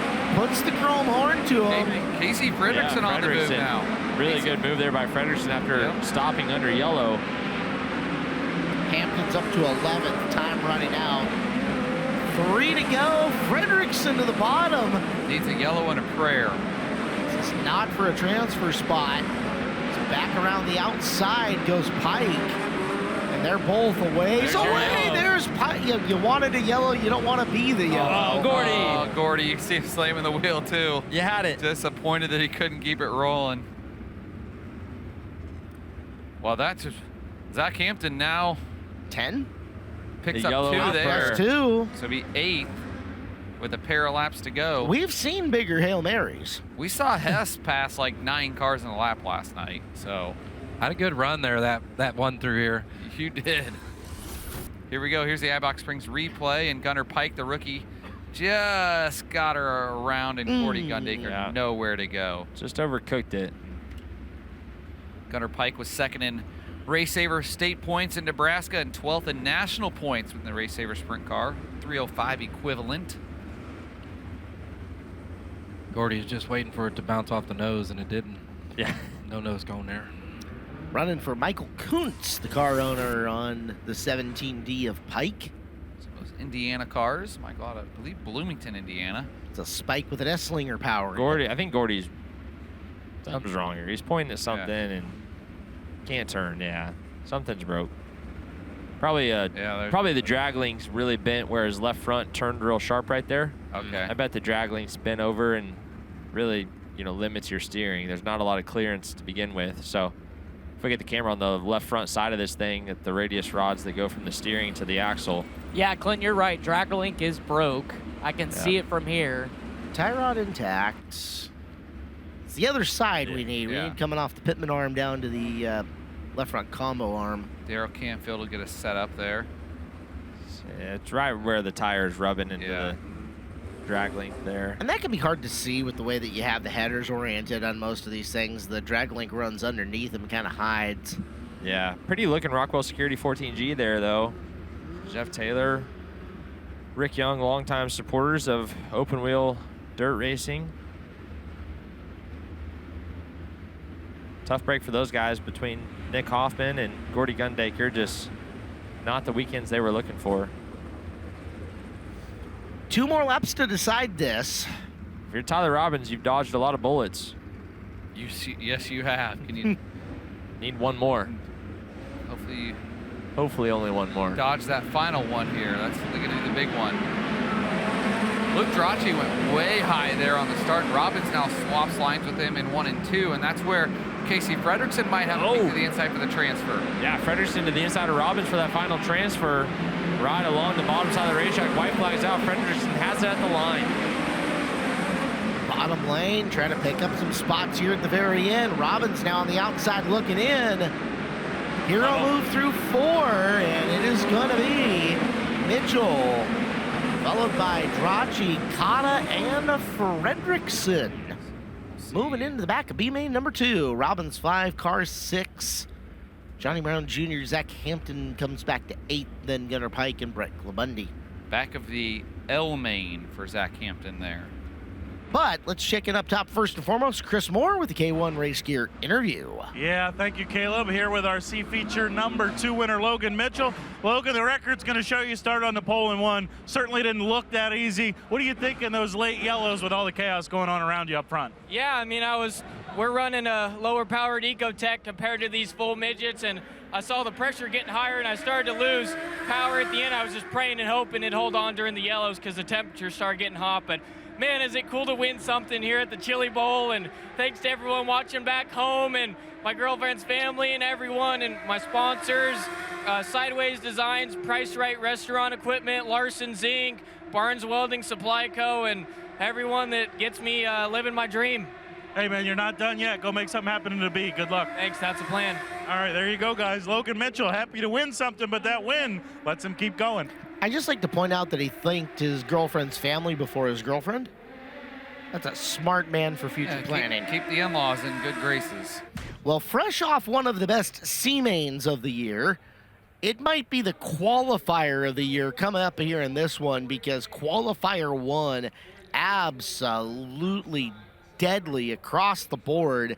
Let's get a look at the lineup, and yeah, Jake Swanson and Blake Hahn on the front row. If one Swanson isn't good enough, we'll put the second one on the outside of row 2, Cody Swanson, next to the defending Wednesday night champ, Corey Day. Kyle Cummins and Dason Pursley, the high pointer, make up row number 3. Dustin Smith, Joe Worth, Steven Shabester, and Steve Buckwalter. 10 cars, 10 laps, points on the line. Traditionally, your Wednesday night average, it takes 179.5 points to lock into one of the top 16 starting spots in the A main. The front row traditionally on Wednesday has taken 221.5 to lock on it. I believe that's as of the last 10 years that they say those averages run. So 179.5 and 221.5, your traditional lock-in average numbers, and your front row average number to get in the show. Dason Pursley with 125. Your leader in the clubhouse starts outside row number 3 here in this one. I think Swanson's looked probably the best out of the Alex Bowman cars. And that's saying Mostly something because Danner and KT both look good. Danner's car is a little bit different. He's on a Stewart chassis with Mickey Myers kind of helping head that deal up. These are spike chassis that Alex has. So a little bit different, but out of him and KT, I feel like Jake looked really good earlier. We're green for qualifier 1. Swanson on the low side, bringing Day with him as Hahn up and around the high side of the speedway. Yellow lights on. Shabester from the back row points towards the infield. Steven Shabester in the 22X car. 3 wins this past year in a 305. Was 10th in the B main in his qualifying night a year ago. iVoc replay en route. Watch the back of the field in the red 22 car. Hooked the berm wrong. Just couldn't recover. Yeah. It's easy to do. Goes back to what you guys were talking about with Zach Hampton. Yes. Right there, probably, most likely. So it's not often that you see Blake Hahn get really solidly beat on your initial start. That just doesn't happen for the guy with all of those laps and all that success that he's had in here. We'll have to watch a second time and see what he does for a countermeasure.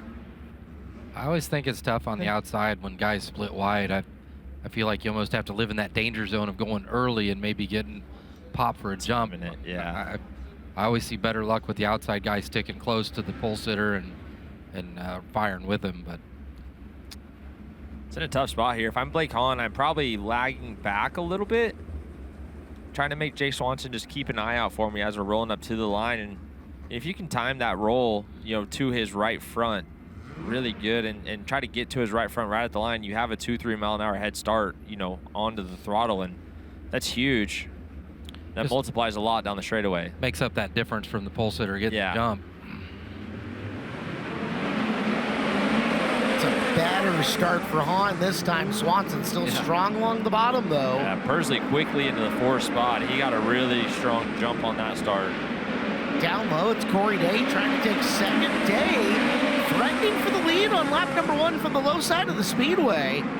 Corey Day and Jake Swanson. Swanson will drive around for now, but stays on the high side through 3 and 4. Day in hot pursuit around the bottom. 2 laps in and 8 to go. We're watching Swanson and Day battle for the lead. Wow, what a move by Corey Day there to avoid catastrophe. He had to dive off the cushion, and Swanson backs it in hard. Blake Hahn follows Day around the high side. Wonder if Corey, that's what I was just going to say. Wonder if he goes back down to the bottom and try to find some momentum off the bottom. Looking for grip down there to drive the car forward. Goes to the top of 3 and 4. And will chase Swanson down the front straightaway. Pursley for 3rd on Hahn. He's got it off of turn number 2. Hahn back to the bottom, looking to take it away from him. 6th to 3rd for Jason Pursley. The high point man coming into this one. This time he slides shorter through the corner. Has a better launch off the turn and looks to have 3rd for good, at least for now. Coming in behind him, Kyle Cummings looking to get involved. Running up to the back of Blake Hahn in 4th. Not the night the many-time shootout champion looking for here in the qualifier, as Pursley is starting to narrow the gap on Day for 2nd and 3rd. And Day to the bottom of 3 and 4. That's going to tighten up that race for 2nd, I imagine, here in 1 and 2. There goes Pursley with the early bomb on Corey. Corey committed to the throttle down the backstretch, coming to the white flag. Leader to the leader, Jake Swanson. So Swanson angling to win this. Start putting some additional points to paper here. As down the back straightaway he goes. Jake Swanson needed 100 points. He got them. Corey Day comes to 2nd place from 3rd. And Jason Pursley 6 to 3. So we know Pursley came in with 125. 6 to 3 adds 101 to that for 226. That's typically well into front row territory for Dayson. Well, Jake Swanson racks up 100 points there. Got to think that'll lock him into what'll be his 11th straight preliminary feature event here. 3 to 2 for Day was worth 98. He was like... Day came in. He was early. Corey had 105. So, yeah, he'll be way over the cut line, but probably not far up in the field. Yeah, I would say, what, around 10th, maybe? Again, 179.5 has been your traditional lock-in. Okay. So he's going to be... Yeah, 8th, I'd say 8th to 12th. Yep. Jake Swanson here with me, buddy. You know exactly what you got to do. You start in a pole, you got to win the race. Can I give you some good points? Last year, you were able to get to... Last year, you finished 2nd in your prelim night. What's it going to take to actually get 1 spot better? Well, we just needed to be a little bit better last year, and I think that's kind of where we're at now. I feel like we're really, really good. We've been working on the balance of this thing a bit. Went to Millbridge and tests, and I feel like we made some really good gains. So feeling really, really good in this thing, really comfortable. Alex is doing a great job. Always enjoy coming out here and racing with him and all of our friends, you know, CJ helping, and I just, yeah, thankful to be here, and hopefully we can keep on plugging away. Obviously, we really needed to win that, so pretty stacked race too. So glad we were able to do that, and I don't know where that's going to set us up in points, but we should be as good off as we can be. Guys, this ABR Incorporated team has been really good so far here this week. Thank you, Earl. I am medically retired from running a race car. And not to tell a sob story, but I have X many years of vision left in me. Rattling my head would take that X to a Y in a big hurry, so it's best that I don't go race a car It is again. weird to think about that with you and I both have endocrine health problems, and it's odd to think that affects your vision, but it does. I would love to. It would be so much fun to climb into something and compete with them. I learned more racing the 1 year that I did than you could ever get just sitting behind a microphone. Yep. To the point where I can almost talk competently with Clinton about racing things once in a while. Oh, you can, for sure. Q2, Caleb Hart. Danny Wood and KJ Snow, Cale Drake and Will Armitage, Sammy Swindell and Chet Yantis, Todd Hobson, Aiden Gatewood, Garrett Benson, and Harry Stewart. Does back 2 rows, Caleb? Oh, yeah. Rookie. making a rookie lot of rookies. Qualifier, but when a Yantis third too, of our right? field, Jet Yantis. Yes, so half of this qualifying field is a rookie, which, I mean, a third of our overall field is rookies tonight, 24 of the 73, so. Well, the front row. And Sammy ends up in this one. Remember, his heat race was half rookies and Sammy. Well, and look at the discrepancy here. Danny Wood and Sammy Swindell are probably the oldest drivers in the entire field. And they can still get the job done, too. Absolutely. So that's going to be fun to watch them. Sammy, feeling a little rejuvenated. Let's see if it continues up with the performance of the car. How his car looks here. It seems a little rigid lately, but we'll see as the night goes on. Green flag qualifier number 2. Good start there for Danny Wood on the bottom side of the racetrack. Up top trying to take it away from him. I believe that's KJ Snow. Snow working high. Cale Drake trying to follow. Sammy's gone to the high side with Yantis going underneath your early top 5. Battle for that top spot, good. Clinton Boyles. Yeah, Snow hasn't been the fastest car all night long, but he's been so smooth and consistent. No mistakes out of KJ Snow as you look at Sammy Swindell trying to work to the inside of Cale Drake with contact in turn 1. That was Yantis who got up into somebody. I couldn't figure out who it was. Is it just Todd Hobson in the 75? Yes, had contact with. Is it just me, Clinton? The term I'm going to use is twitchy, but is Sammy loose? I just feel like his car is rigid and stiff and quick reacting as Todd Hobson stopped on the high side of turn 4 right there. We saw him have contact with Jet Yantis in turn 1. He, Hobson from Australia. Yeah, he came over to Indiana and 24 non-wing sprint car starts in Indiana with the second place run at Paragon on June 15th. Todd's one of the coolest guys I've got to, kind of meet and hang out with, and we haven't spent a ton of time together, but he's just out here in Indiana trying to grind it out, find whatever rides he can, and hopped in this 75 car at the BC 39, had a really strong run going until their engine locked up, and making the most of all his opportunities. But back to Sammy's car, just it seems rigid and stiff and just a bit of a handful, kind of. We talk about driving like a Ferrari or a Cadillac. His is like a Ferrari on crack. But just if that thing had a little bit more motion to it, kind of a roll, just floated around a little bit better, I think he'd be right in the ballpark. But it just seems so stiff, and I don't know if that's bar package, some of the new chassis work that they've done, whatever that may be. It could be shocks, but just it's not very forgiving. He has to be so perfect with the race car, putting it where he wants it. We were talking with Logan Seavey a little bit yesterday. I mean, there's got to be a major difference just going from 4130 to Dokel alone, right? Yes, exactly. And I think that's where a lot of your rigidness comes from. Not as much flex in that. Yeah, super, super stiff, and we can't have the lightweight, thin-railed stuff anymore. And so, between that and your metal material, just a lot of things maybe combining to be where Sammy's at. But he's as good as we've seen him in the last few years, no doubt about it. I'll happily drive that Ferrari. Yes. The car guy in me, just let's make that clear. You guys, no car Sammy, lessons tonight though. Talk about best appearing cars. Sammy's that car tonight. I mean, I the polished love the frame. Yeah. And it's not beautiful. That's not a coating on it. That is polished. Oh, it was beautiful. So Todd always Hobson able to rejoin. Maybe. Unable to rejoin. Unable. Makes the left hand in the infield. Lights are out. KJ Snow going to bring us back to green. 7 to go. Danny Wood in second. Cale Drake third. Swindell top 4. Yantis sets 5. He was your high point guy out of this group as they'll fan out into turn number 1. Snow and Wood once again down the back straightaway. There's 3, 4, and 5. Look at Jet Yantis working upstairs. If he gets some momentum in that 4 wide car, I think he'll be on the move just behind Cale Drake off your screen. Aaron Benson's starting to get involved in that battle as well. Saw the 7 car poke its nose in. The blue 7 car, that is. As Drake trying to figure out his way back around Swindell, who's now gone 5-3. Sammy's on the move. This vintage Sammy Swindell around the bottom side of the ice bowl right now. I think he needs to get back to the high side very quickly. Drake's going to take third away from him at the line. Cale's got momentum, trying to run down Wood, but Sammy not losing ground on that as well. Slides through the middle to get to the cushion on the exit of 4 with Yantis trying to track him down. 3 laps to go. Jet Yantis picks up a spot there. He'll move into the 5th spot as Cale Drake going after Danny Wood.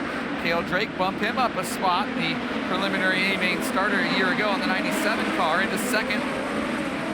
Look at Sammy come alive. There's the speed you were probably looking for there, Clinton, as he got back to the cushion. Although he's bringing Yantis with him. This is going to be fun at the very end. He's just trying to find some rhythm here. He's changed lines 3 or 4 times. I don't know that he just feels overly comfortable. And you just look at how stiff that car looks. It seems like he's got radius rods on that thing, trying to roll around here. Yantis gets by. Checker flag is out. KJ Snow gets the win over Cale Drake. So Snow, 105 points for him. Cale third to second. 98 on that. Danny Wood comes home in third. He rolled from the pole. Jet Yantis fourth. 6-4 is not a gigantic scoring run for him. And Sammy 5-5. 89 points, 64. 5-5 or 72. So that's really going to open up these next 2 qualifiers for some guys making an opportunity to get to the front row, or maybe even within the first 3 rows, depending on how they come through. And Chris Moore is at the top of the ramp. Yeah, thank you, Blake. I've got KJ Snow here with a K1 Race Gear interview. KJ, Dayson kind of snookered you there, hurt you there in that heat race. You were able to get done what you needed to, though, in that qualifier. Should set you up good for the A, but how do you feel about your race car? Yeah, just had to do my job, and I was pretty disappointed after the heat race. I didn't do my job, but at the end of the day, he's a national champion for a reason, so just happy to be able to race with these guys and try to get better. The guy said 208 points should put you in a decent position. What do you need to do come feature time to get your way forward and be in contention? Man, honestly, Johnny's been doing a good job with the car and all the Hard 8 and Beast Motorsports guys. It's just me getting comfortable, right? I don't have that many laps, so hopefully I'm glad we're in the A and get as many laps and try to learn as much as we can.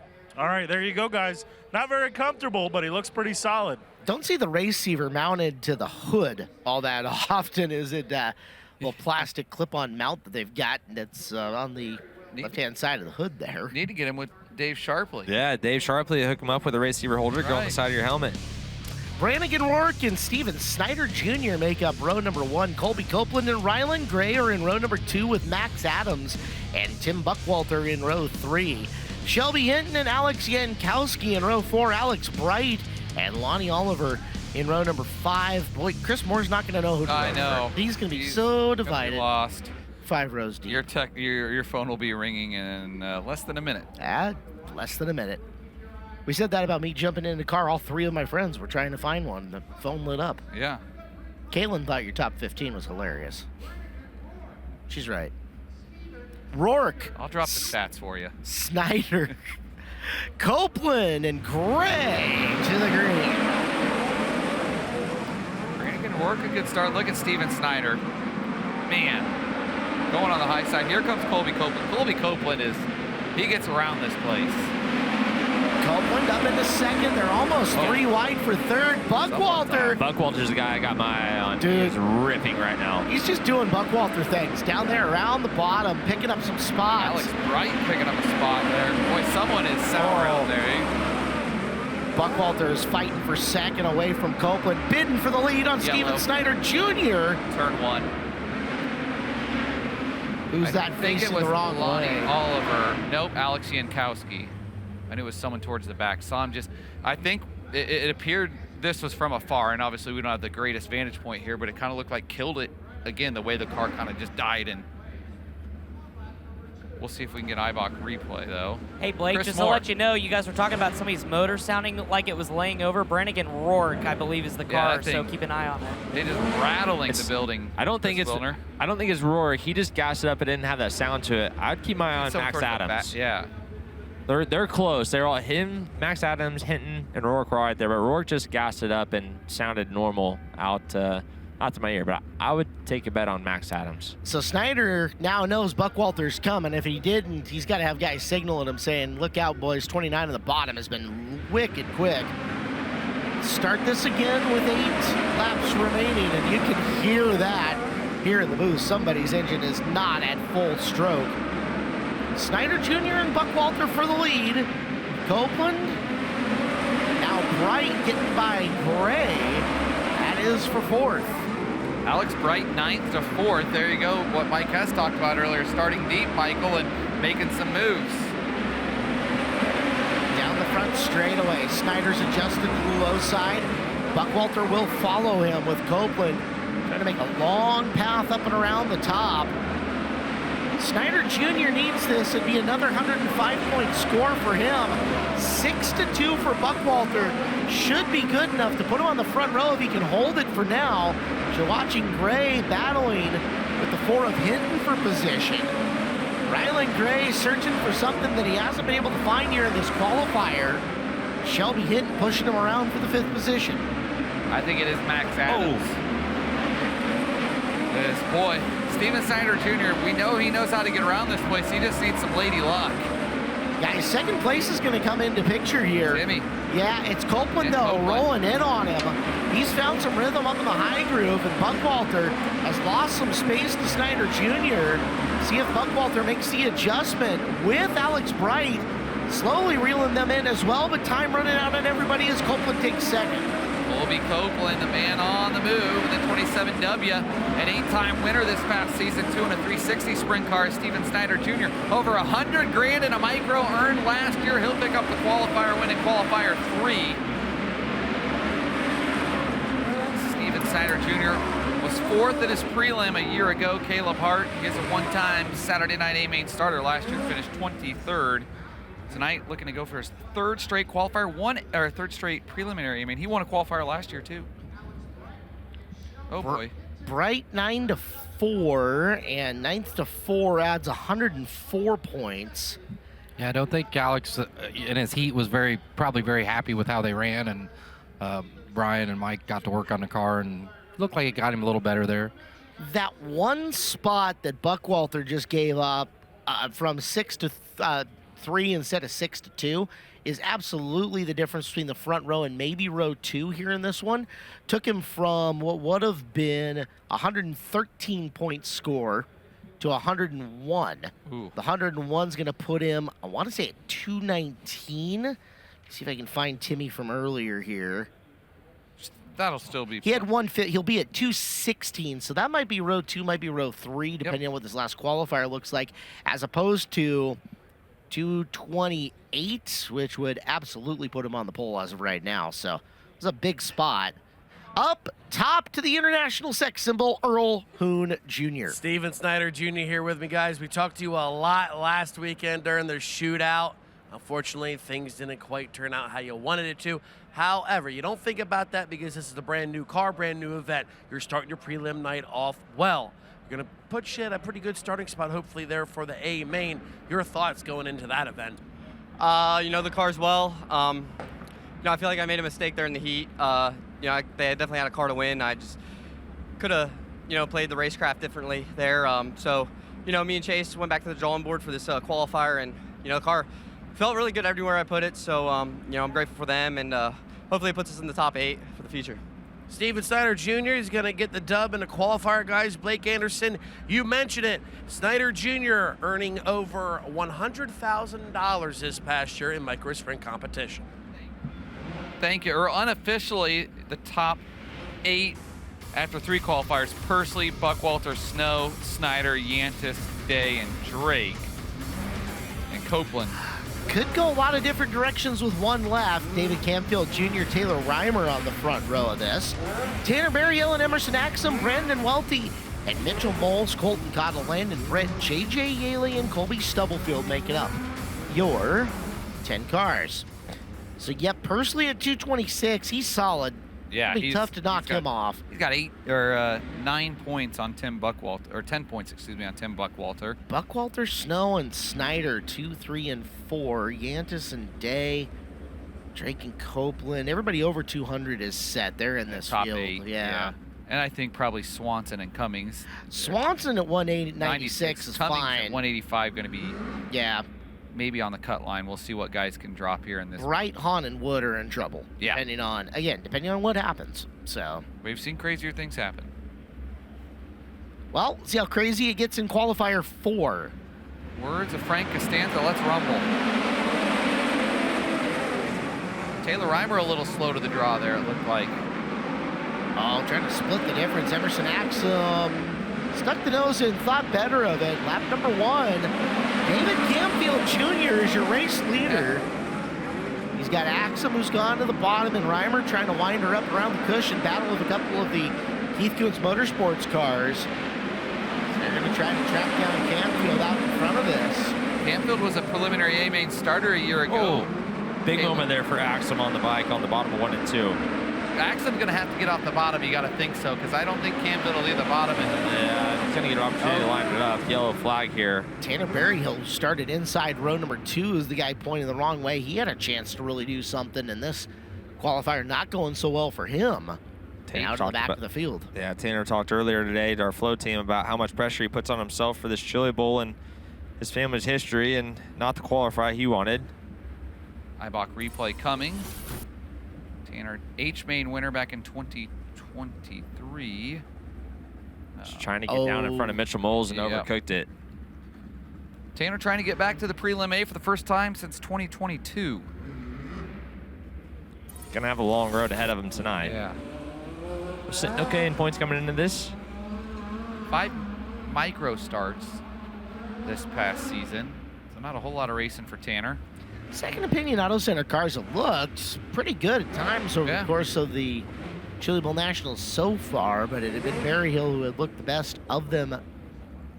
Fortunately for him, now to the back of this qualifier. Still 8 laps to go to change things up and make things a little bit different, but for right now, David Camfield Jr., Taylor Reimer, Emerson Axum, Mitchell Moles, and J.J. Yaley all the way up to 5th. That's a big run for Yaley. JJ's running good here. See if he can get by a few more cars. He's got tough cars ahead of him. Camfield. Mitchell with a big move to the inside of Emerson to get him off the bottom. Just kind of We're going to roots go him out side by side. Yeah, Mitchell, big bomb across. Emerson tied on the cushion there, just rolled up on the right rear, not making speed.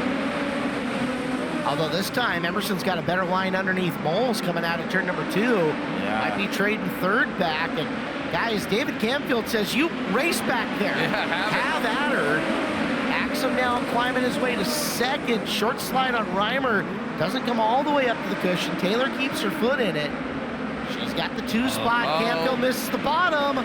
Here's Reimer with momentum on the high side. Yeah. Kind of a wild turn of events here. Everyone just bobbing and weaving everywhere, and no one can find a consistent line to create speed around the racetrack. Camfield struggling over in 3 and 4, and you gotta wonder, does Reimer come down to the inside? No, I thought she might come down and slam the door shut. Now she's got company from her teammate. Emerson Axum takes the lead. A lot less of a cushion than we've seen earlier in the week on the top side of this racetrack. Guys just really floating. Nothing to get a hold of on the exit on the high side of the racetrack. She's fighting back, though. See how well Emerson gets off the bottom of 2, and that might be what seals it. Taylor up top, still trying to run him down as for 3rd. Moles going to sneak up and around Camfield and back down to close the door. Time running out. Emerson Axum starting to pull away off the bottom. The Tulsa Shootout ace looking good.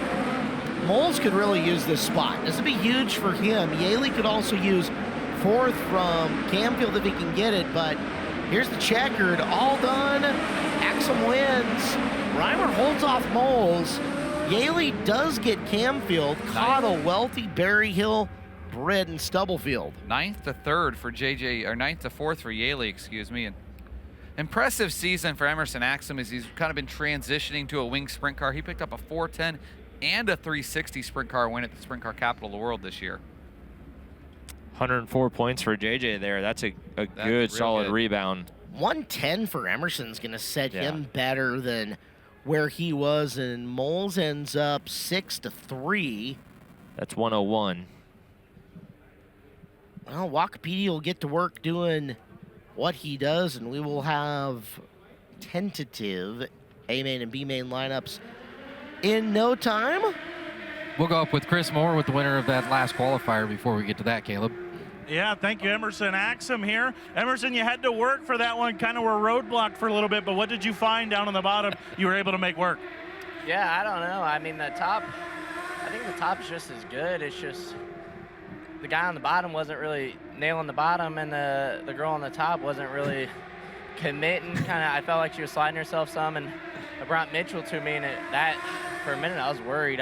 Mitchell's good enough. You get him in front of you, he's hard to pass. So thankfully, I was able to get back in front of him, and he went to slider and kind of just opened up the bottom back to me. And yeah, the hard part's over now. Now we just got to go race. And whatever happens, happens. I want to thank Keith Coons, Pete Willoughby, both those guys. I wasn't very good this year in a midget, and they still gave me the opportunity. So I'm grateful for that. And, luckily the Chili Bowl is not like any other outdoor midget race. So it kind of fits my style more. And, we'll see what happens here in the feature. I think we should start second or third. I don't know what Buckwalter has total, but we should be up the front 2 rows. So now we just get to go race. All right, good luck. Go get him. Thank you. There you go, guys. Emerson Axum had to work for it. You think that's the first time we've seen Emerson in a hat? You think we give him enough? Chris Moore, you got Emerson right there still. Yeah. He's got a hat on. Ask him what the deal is. Clinton says this is the first time he's ever seen you in a hat. What's the deal? Well, when Toyota gives you a ride, that's what you got to do. It's better for the hair, too. You look good. Thank you. Appreciate it. That's a good answer. Thank the sponsor first, right? Absolutely. B main number 1. You've got 15 laps here in this one. Top 4 cars are moving forward to the inside of the back row. Positions 17, 19, 21, and 23. Up for grabs. Blake Hahn, your pole sitter for the B main event. Rylan Gray going to go next to him. Max Adams and Cody Swanson in row number 2. Will Armitage and Harry Stewart in row number 3. It's Tanner Berryhill and Garrett Benson in row 4. Brannigan Rourke and Dustin Smith in row number 5. Landon Britt and Lonnie Oliver, your 12 cars that came out of the qualifiers. Add 4 more from the C main. Preston Latimer, Sean Jackson, Gage Rucker, and Lane Goodwin. Again, 16 cars, 15 laps. Top 4 go to the back of the inside row. Hey, guys, real quick. Yes. Mike Hess? Yeah. What size seat is this? I legitimately got multiple texts telling me to bring it back. So what size is it? I believe that seat is a 16-inch. 16-inch? Okay. So if you're at home still watching, text me if you want me to bring home a 16-inch seat. Well, one of the guys who's got more laps in here than just about anybody, Blake Hahn's going to be the first one with a shot to either prove that right or wrong. Hahn on the pole of this, looking to salvage his race night from the very front row. Down through the corner. We are green here in B Feature 1. Blake Hahn down low, ripping around on the outside, and stealing the spot from him is Rylan Gray. Rylan Gray's had an impressive night tonight, Caleb. He'll lead lap number 1. Right now, Harry Stewart in that 4th and final transfer. Will Armitage going to try to challenge him in the 83, though, as they're all around the high side with 2 of the books and 10 to go. This is the first time in the last few years that we've seen the top just instantly be better after reworks, and that's them to throw in a curveball. These guys, everyone normally wanted to get right to the bottom, and right now everyone wanted to rip around the high side of the Expo Raceway. Top 4, Gray, Hahn, Swanson, and Stewart. Stewart with Armitage trying to hunt him down. 2 car lengths in behind as they use the top side of the speedway. Trying to make some moves as Berryhill to come forward. Benson also on the top, and it's get in line amongst the top 7 right now here in this B. Oh, wow, big move right there. Good job by Stewart to stay in it and hold around the outside of Armitage. That war is not going to be over. Armitage going to line up a second shot for him. Needs to roll in a little bit closer as Stewart bobbles off the cushion. Here comes Armitage down low, 1 and 2. Comes across the groove, shows up short. He's going to have to time this run just right. Armitage needs to time his run into 3 and 4 and peel down in that moisture on the straightaway to really shoot across. He's not going to be able to do it, just kind of float the dry part of the racetrack to the center of the corner. Here it comes. Be smooth right here and peel low. Get down in that moisture and shoot across. Helps that Stewart flew the front end so far in the air. It's a beautiful crossover, though, from Stewart in 1 and 2, as Armitage couldn't hold it off the cushion. Oh, Armitage almost goes for a ride, doesn't stall it out, but loses a spot as Berryhill gets by him, and there's a whole lot of breathing room now for Stewart. And Harry Stewart, he's got midget experience overseas at Sydney International Speedway this past year, trying to hang on to that final transfer. Right now, Tanner Berryhill's come to life in that 5th spot, 1 spot out of the transfer, but boy, Harry Stewart looking impressive here.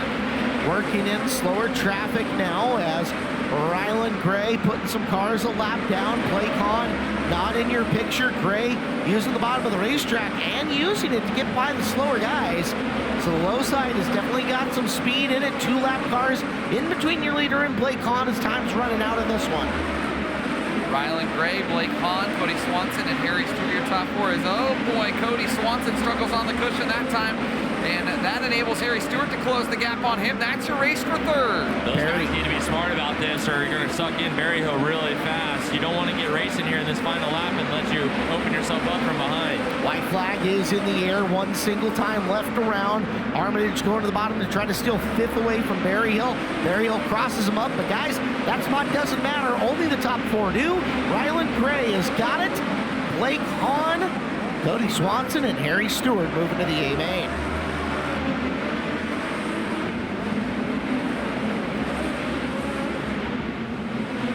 Man, track's fast right now, guys. Rylan Gray's head was pinned against his headrest. The final few laps of that thing, ripping around here, and we got a shock coil lane in turn 2. Get a look at your unofficial results. Gray, Hahn, Swanson, Stewart, all on to the A main. EHJ, top of the ramp, buddy boy. Yeah, winner of B main number 1, Rylan Gray here with me. Dude, our guys noticed that your head was absolutely pinned to the right side of your seat. That track has really picked up some speed after the little small rework. Yeah, we were a little loose in the qualifier, so we tightened it up a lot, and we didn't expect them to rework the track that much, and holy moly, that thing, it was cripe tight. But yeah, I can't thank all the guys enough. They've been doing a great job. We've been had a fast car. We just missed it in the qualifier, and I do believe we're gonna get to the front in the feature, hopefully. But I feel like we got the car to do it. But I got to thank Gray Auto, Bailey Farms, and Jason Kiefer Racing for helping get this deal going together. It means the world, and I'm excited for the feature. Rylan Gray, guys, moving on to the A main event. Rival and Emerson Axum here there. That's pretty, yeah. Clinton, Robert Bell's next great moneymaker is already in the works. Oh my goodness. Get your Robert Bell t-shirts at shoprobertbell.com. Thank you, Don Dawson, for shooting me the spongy without the bungee proof. It's already been drawn Chili up. Bowl's incredible because something like that can happen and we're an hour past it and there's a t-shirt designed ready to be printed. That's so great. Welcome everybody in that is watching. We really appreciate you. We're having a great time here on a Wednesday night. A lot of people having a good laugh and having a good time. That's what it's all about here at the Chili Bowl Nationals. We're seriously racing, but if you're not smiling and having a good time, we're not doing our job right. So let's look at B number 2, the Flying Fossil. Danny Wood and Shelby Hinton up on row number 1. Brandon Welty and Steve Buckwalter in row 2. David Camfield Jr., Colton Cottle in row 3. Steven Shabester and Alex Yankowski in row 4. Joe Worth and Aiden Gaywood in row 5. Todd Hobson and Colby Stubblefield are the 12 who came from the qualifiers. The 4 up from the C feature. It's Logan Mitchell in the Ecotech, Luke Droce, Joe Cotta, and Casey Fredrickson filling out this 16-car field for 15 laps. Todd Hobson pulled off in the 75A car. Yeah, it looked like he fired once, and I don't know if the throttle stuck or whatever. It stopped right here. Didn't he push back out and it didn't fire? And then he took off again and he went straight left in the infield. His throttle sticking is actually what hurt him at the BC39 when he had a really, really good running going in his heat race leading. Danny Wood, Shelby Hinton, front row, B main number 2. They're spread out. It was fidgety, but it's green at least down the back straightaway. I think they both fired at the line. I just don't know what the outside line was doing. You can't split that wide. This recipe for disaster, but we got a good battle out of it. Hinton and Wood going tooth and nail here for the lead. Here comes Hinton back to the inside of Wood into 3. Comes across the nose. Nice crossover by Wood. Hinton has it at the line to lead lap number 2. Field starts to string out a little bit. Hinton trying to get away. They are stacked up and going to war for 4th. Yeah, here comes Welty across Stevie B's nose. Returns the favor right rear to left front. Says, see ya. Here comes Yankowski on the bottom. Yankowski has come a long ways. Yankowski has come from 8th. Look at Yankowski just dawned on line through the middle, feeling that right front, trying to make up some ground. He's one spot out, needs to find a way to get past Steve Buckwalter. Former ARDC champion Steve Buckwalter is Shelby Hinton leading, trying to get some sort of good luck for the Terry Cladd-owned entries. So Buckwalter going to go up and around the long ways around the top of 1 and 2. Yellow. As he tries to track down Camfield. Caution flag is out, one upside down, and they are rushing to get to him. Oh, we got some oil on the header there. Trying to pick up the number on that. Yeah. Yeah, Fredrickson's 2 car. So Casey Fredrickson upside down. Safety crew now has him sitting right side up. Quick work by the Tulsa Expo Raceway crew to get 2 Fredrickson, make sure the fire didn't expand.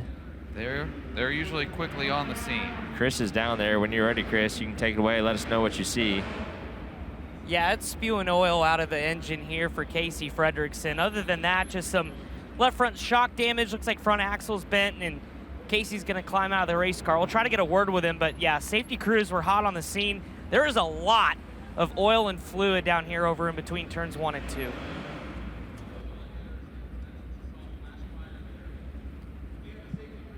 Now a lot of fire extinguisher dust. Fredrickson obviously disappointed with the outcome of this B main.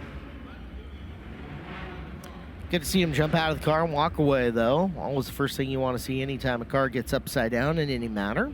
Last year, Casey Fredrickson night came to a close in the D main on his prelim night, so a much better effort for him this year. Chris Wilner, hop a ride. See if Casey wants to say a word or 3. Yeah, here with Casey. Scary moment there, but glad to see you pop out of the race car. What happened from your vantage point? Oh, I don't see. I just got in there too hot. I don't do this a bunch, and just got in there too hot. All on me. Appreciate your time. They're going to ride him back and take that mangled race car. He'll have an early day come on Saturday. Little acrobatics from Wilner there as he had to jump off, readjust, and get going. Well done, Chris. Let's see where that'll put him. Back of a B, you're a L mainer. I main. I mainer. Okay. 14th in the B is the I main. Back of the I. So we get to sleep in a little bit.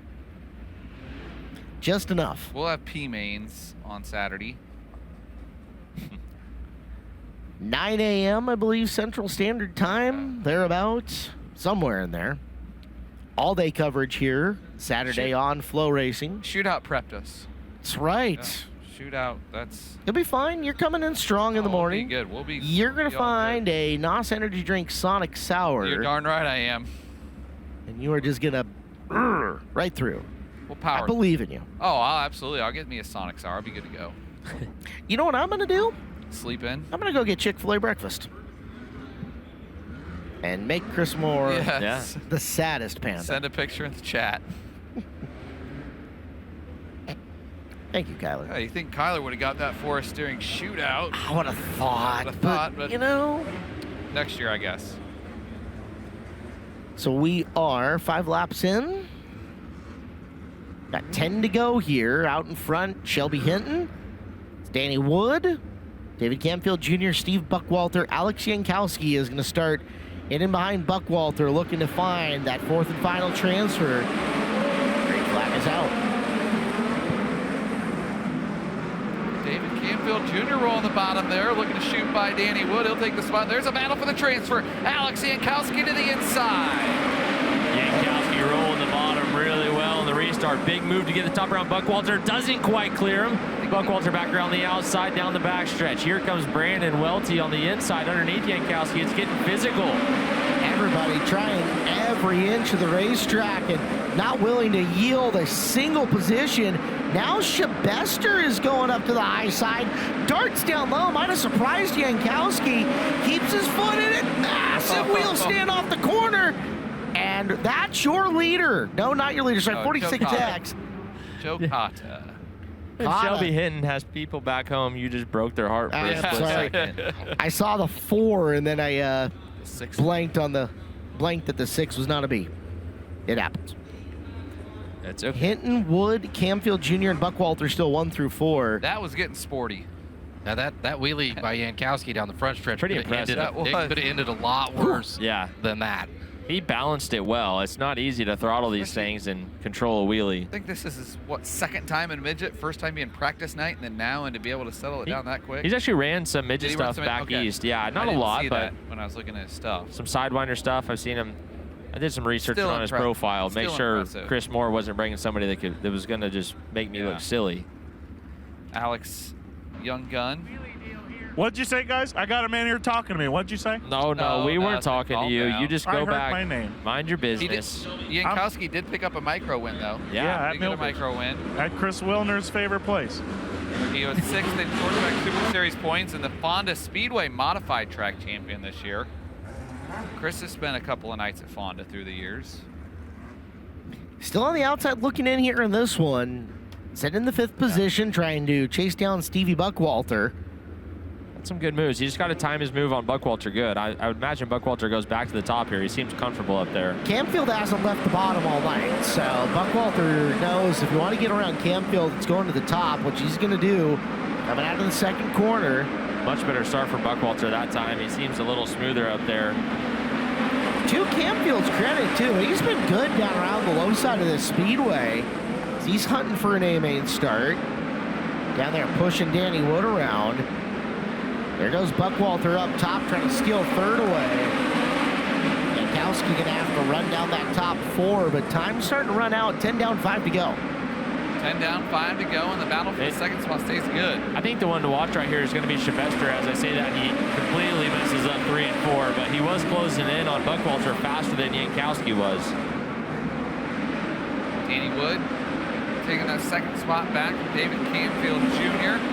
And Steve Buckwalter still sitting in that final transfer spot with 3 to go. He's got just enough room that Buckwalter can take her easy for a second as we've got one stopped. It is Yankowski. Wonder if we had a case of the brakes again. You know, as hard as the front end of that car came down after the wheel stand. Yeah, it came down pretty hard. But that's been 6-7 laps ago. At the same time, he was never up on the back of Buckwalter after that restart. No, he was not. And before that, he was pacing Steve pretty good. He'll fire off again. And that hurts because he's going to restart 14th. And he was running 6th, so let me see. Pull up. Shuffle him back about 4 main events from where he was. 6th in the B would be the front of the F. 14th is the back of the I. So I shuffled him back. 4 mains. Yeah. That's a... And front to back of those 4. Yeah, it goes from the front of the F to the back of the I. Hinton, Wood, Camfield, Buckwalter still. Sylvester? Yeah, Sylvester's good if he can put some clean laps together, but problem is Buckwalter's running his line. Hinton brings us back to green. For second, Camfield trying to nose ahead on Danny Wood. There's Sylvester for 4th. Short slider into 3 on Buckwalter. He clears. What can Buckwalter dial up in the final 2 laps? So Sylvester's going to take it down on the bottom, working his way forward. That's Welty. Welty's got a spot. They're coming in the white flag, guys. 1 to go for the final transfer. Sylvester in the 22. Welty down low in the 3 for 1 spot. Steven Sylvester up high, Welty pedaling hard on the bottom, but the hourglass running empty. Off of turn number 4, Shelby Hinton going to win the B, and Steven Sylvester locks into his 3rd career prelim A-main and his first one since 2021. The 3-time 305 winner this year, Shelby Hinton in the 4B into the main event tonight. Danny Wood in the 91X, David Camfield Jr. in the 16C, and Steven Sylvester in the 22X. Your transfer cars there. Chris Moore, you got Shelby Hinton up top. Yeah, thank you. We're going to try not to get run over by his race car. Shelby, it seemed like your night started kind of rough. Heat race probably didn't go how you were looking for, but this thing seems like it's got speed, like you might have something to come forward later. Yeah, I mean, the last 2 years, I don't know if it's just me getting back in this building, but every year for the last 2 years, the B main is where we find speed. So I don't know. Hopefully this year I can continue my run through the feature is not, break on lap 8, but, heat race, I didn't do what I needed to do, and that kind of, that sets your night. You can't do that here. But, I'm glad we found speed. Hopefully we can carry it in the feature. I can't thank Bob and Terry enough for bringing this car back and giving me another shot. If we can give it a top 5 here in the feature, maybe that could put a little smile on their face. All right, go get it, man. Good luck. Thank you. Hey, and I do want to thank Eric Tregoat, because he's been a huge help to me. I couldn't do any of this without him, and couldn't thank him enough. All right, there you go, guys. Earl Hoon's got another one. He's got Steven Shabester. How about it? Lock it in. Top 4. You got 4th, dude. Steven Shabester. You're into the A main. You got that brand new spike rolling out there. Yeah, it's been good, man. We just learn a little every time we get on the track and having fun doing it.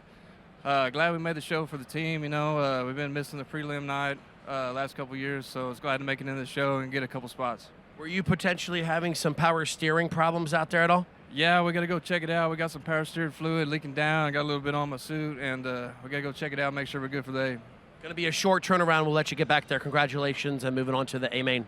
Thank you. Steven Shabester, guys, he's going to finish in that 4th and final transfer spot. Caleb Hart, I was looking. I found this hard to believe as I was going through the media guide. Okay. Danny Wood, first ever prelim A for Danny Wood. No way. The only Wood with a prelim A was Cole Wood back in 2015. No way. That surprised me that Danny Wood didn't have one. Cars have rolled down the ramp for the Wednesday night edition of the Chili Bowl Nationals preliminary night A main event. 39th annual Chili Bowl Nationals, powered by NOS Energy Drink here on FloRacing. From the booth, Caleb Hart, Blake Anderson, Clinton Boyles, and Mike Hess. From the infield, our reporters tonight are Chris Wilner, Chris Moore, and Earl Hoon, and we need their picks. It is time for the reporters' picks for tonight's A-main event. However, we got to get a lineup first. Let's do that. Sorry. I jumped the gun. My bad. So lineup for the A-main coming. Dason Pursley and Emerson Axum on the front row. Tim Buckwalter and Mitchell Moles in row 2. KJ Snow, Steven Snyder Jr., Jet Yantis, and Corey Day make up rows 3 and 4.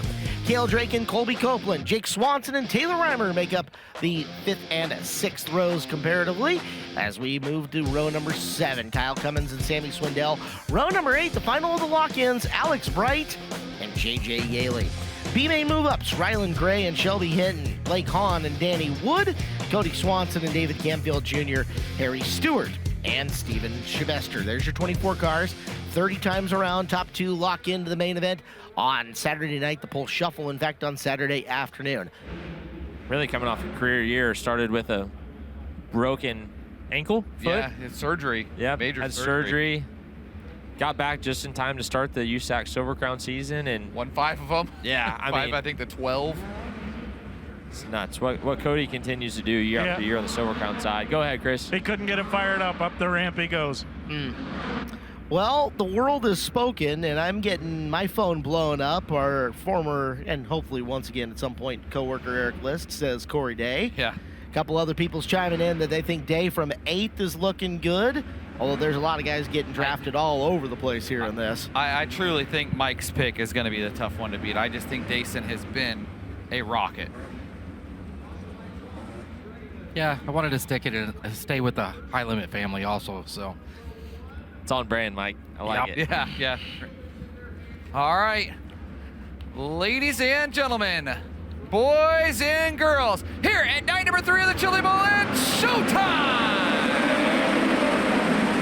Dason Pursley leads him into turn number 1. Down the back straightaway he goes with Buckwalter following. Axum to the high side early. It's Pursley. Lap number 1, setting the pace. Timmy B into the 2nd spot. Oh, trouble on the front stretch. That's Snyder Jr. And I couldn't tell who else. Gotta be KJ Snow. Yeah, KJ Snow with the white chassis. Good call there, Clint. Snyder was really tight out the exit of 4. I know Corey Day was right behind him. KJ Snow making his 2nd prelim start ever. KJ was coming off the inside row on the initial start, so. Hopefully they're able to keep rolling there, Clint. Yeah, we're going to look at our iBox Springs instant replay here, and we'll break it down as we see it. KJ off the bottom, and Jet Yantis underneath KJ forces KJ up, and right there, Steven Steiner, nowhere to go. It's about as gentle into the wall as you could have hoped for any of Yeah. them. So we'll see what the damage looks like as we'll be ready in the work area. Corey Day got a little part of that with the front end of his race car too. So didn't look like it was anything massive on that, but it doesn't take much to tweak something, 1/8 of an inch, 1/4 of an inch. We're not nearly being like down to the 32nd or the 64th of an inch like the stock car guys are, but a little bit will make a big swing on that, especially if it tinkers with the toe or something like that. HJ, what do you got? KJ Snow, he's just going to get a shove back to Chris Moore in the work area. Didn't see any obvious damage to him. Looking things over here on Steven Snyder Jr.'s machine. I don't see any obvious damage to him. He should be able to rejoin this field, guys. Snow from the inside of row number 3, so that's going to shuffle some drivers up in and behind him. It's a big deal for that inside row. Snyder also on that 3rd row, so 5th and 6th on your initial start. Shoves everyone 4 to row. Pretty Guys, easy the there. exhaust got shoved over, and they're trying to bend it out here. I think they're going to be okay. Yeah, that's one of the scary things about running a really long header like that is it's way exposed. Yeah, they grabbed the wheel wrench to use it as leverage, and I think now they're going to try and bend the Nerf bar on the left side out of the way as well. How lucky are we that for those guys that they're only like a lap at speed at this point, and that header isn't so hot that you can't touch the thing. I don't know that that was a good sign. I just saw one of the crew guys show his hands and it had a ton of oil on it. But he just said, push me back out, so they're going to head back out. 2 guys relatively new to prelim action here. 2 starts for Steven and 1 for KJ, and we'll see what they can do from the back. Clinton, it's been a few years. Look out, Chris Moore. We got Steven Snyder Jr. now in the work area. Chase McDermott, the whole crew now going to go to work on the front, right front of this race car. Sorry, Chris saw him coming in hot. Just checking it over, I think, is smart. Yep. What we talked about earlier in the night, you might as well take advantage of it. You got the time, get it looked over, make sure you're good, and push back out. Why not? Not that I'm advocating to slow programs down, but I always think it's the smart thing to do. You got the time, use it. You got 30 more laps. You want to make sure your stuff's right. If it's as simple as a small fix, or even if starting at the back of these races, you might change your setup a little bit compared to where if you're starting on the front half of this thing. So, yeah, it's not a bad idea to pull in there, take a quick peek. We'll get fired back off, and lights will go out soon. Clinton, it's been a couple of years. Are guys still oiling down headers before they roll out into the racetrack? Is that an explanation possibly for Snow? I mean, I don't think so, but you never know. I guess I don't race midgets, so maybe I'm out of the loop on that. It was something that I did in the Focus Midget, but I mean, that was before the night started, not necessarily before the A main started. Yeah, so tough telling. I mean, I don't really think so, but see if Emerson Axum can get a better start here. That really, we've seen the wide starts twice now, and the outside lane just doesn't keep up. We've seen how angry Emerson will get at himself after making a mistake, and rarely do we see him make the same mistake twice. Right. So let's see if he went to school and learned from this, as once again the lights are off as we come to green. Buckwalter really good on that first start also. And green off 4 this time, side by side, much better start. Mason Pursley rocks down to the bottom side of turn 1. Buckwalter in towed, looking to take over the 2nd place down the backstretch. Almost a carbon copy as it ends up of that very first one. It's Pursley leading them down. Emerson's got 2, Buckwalter in 3. As everybody gets through lap number 1, Pursley sets the pace. Emerson did get a better start, though, because Timmy Buckwalter had him pretty kind of cornered there for a second. Now Emerson's right there. Good battle for the lead into turn number 1. Axum to the high side. Pursley continues to pedal on the bottom. This one heating up early. Almost to the rear tires is Emerson as he paces the high groove, building rhythm up and around the top of the raceway. Pursley leads. Axum on the attack to the bottom of 1. Yeah, Axum ready to answer the call on that one. We're side by side, almost 3 wide down the backstretch. Axum to block the slide job into 3. Smart move by him. Pursley sticks to the bottom. Emerson Axum gonna lead this race. Pursley the first 3. Axum leads at lap number 4. Buckwalter's been good on the bottom side of the Expo Raceway all night long. One of the few guys down there inside your top 10, still trying to make it work. Now makes a move to the high side in front of Mitchell Moles. Moles trying to get Buckwalter for 3rd as Corey Day fishing him up for the 3rd and 4th position. Day sniffing around at the back of the top 5 and looking to add a spot. Battle for the lead, getting good again because Dason Pursley's right on the back bumper, making 2 car lengths on the back stretch. Here comes Pursley to the inside. Throws the short slider, can't get him, and Axum leads lap 7. Axum Axum's got his car all twisted up there off turn 4. He knows Pursley's there. Got to absolutely go for it, Caleb. See what Emerson can do, trying to settle that race car down. That left front stays glued to the ground a lot better that time. Pursley still in hot pursuit, but it is Axum and Pursley trying to distance themselves from the rest of the field.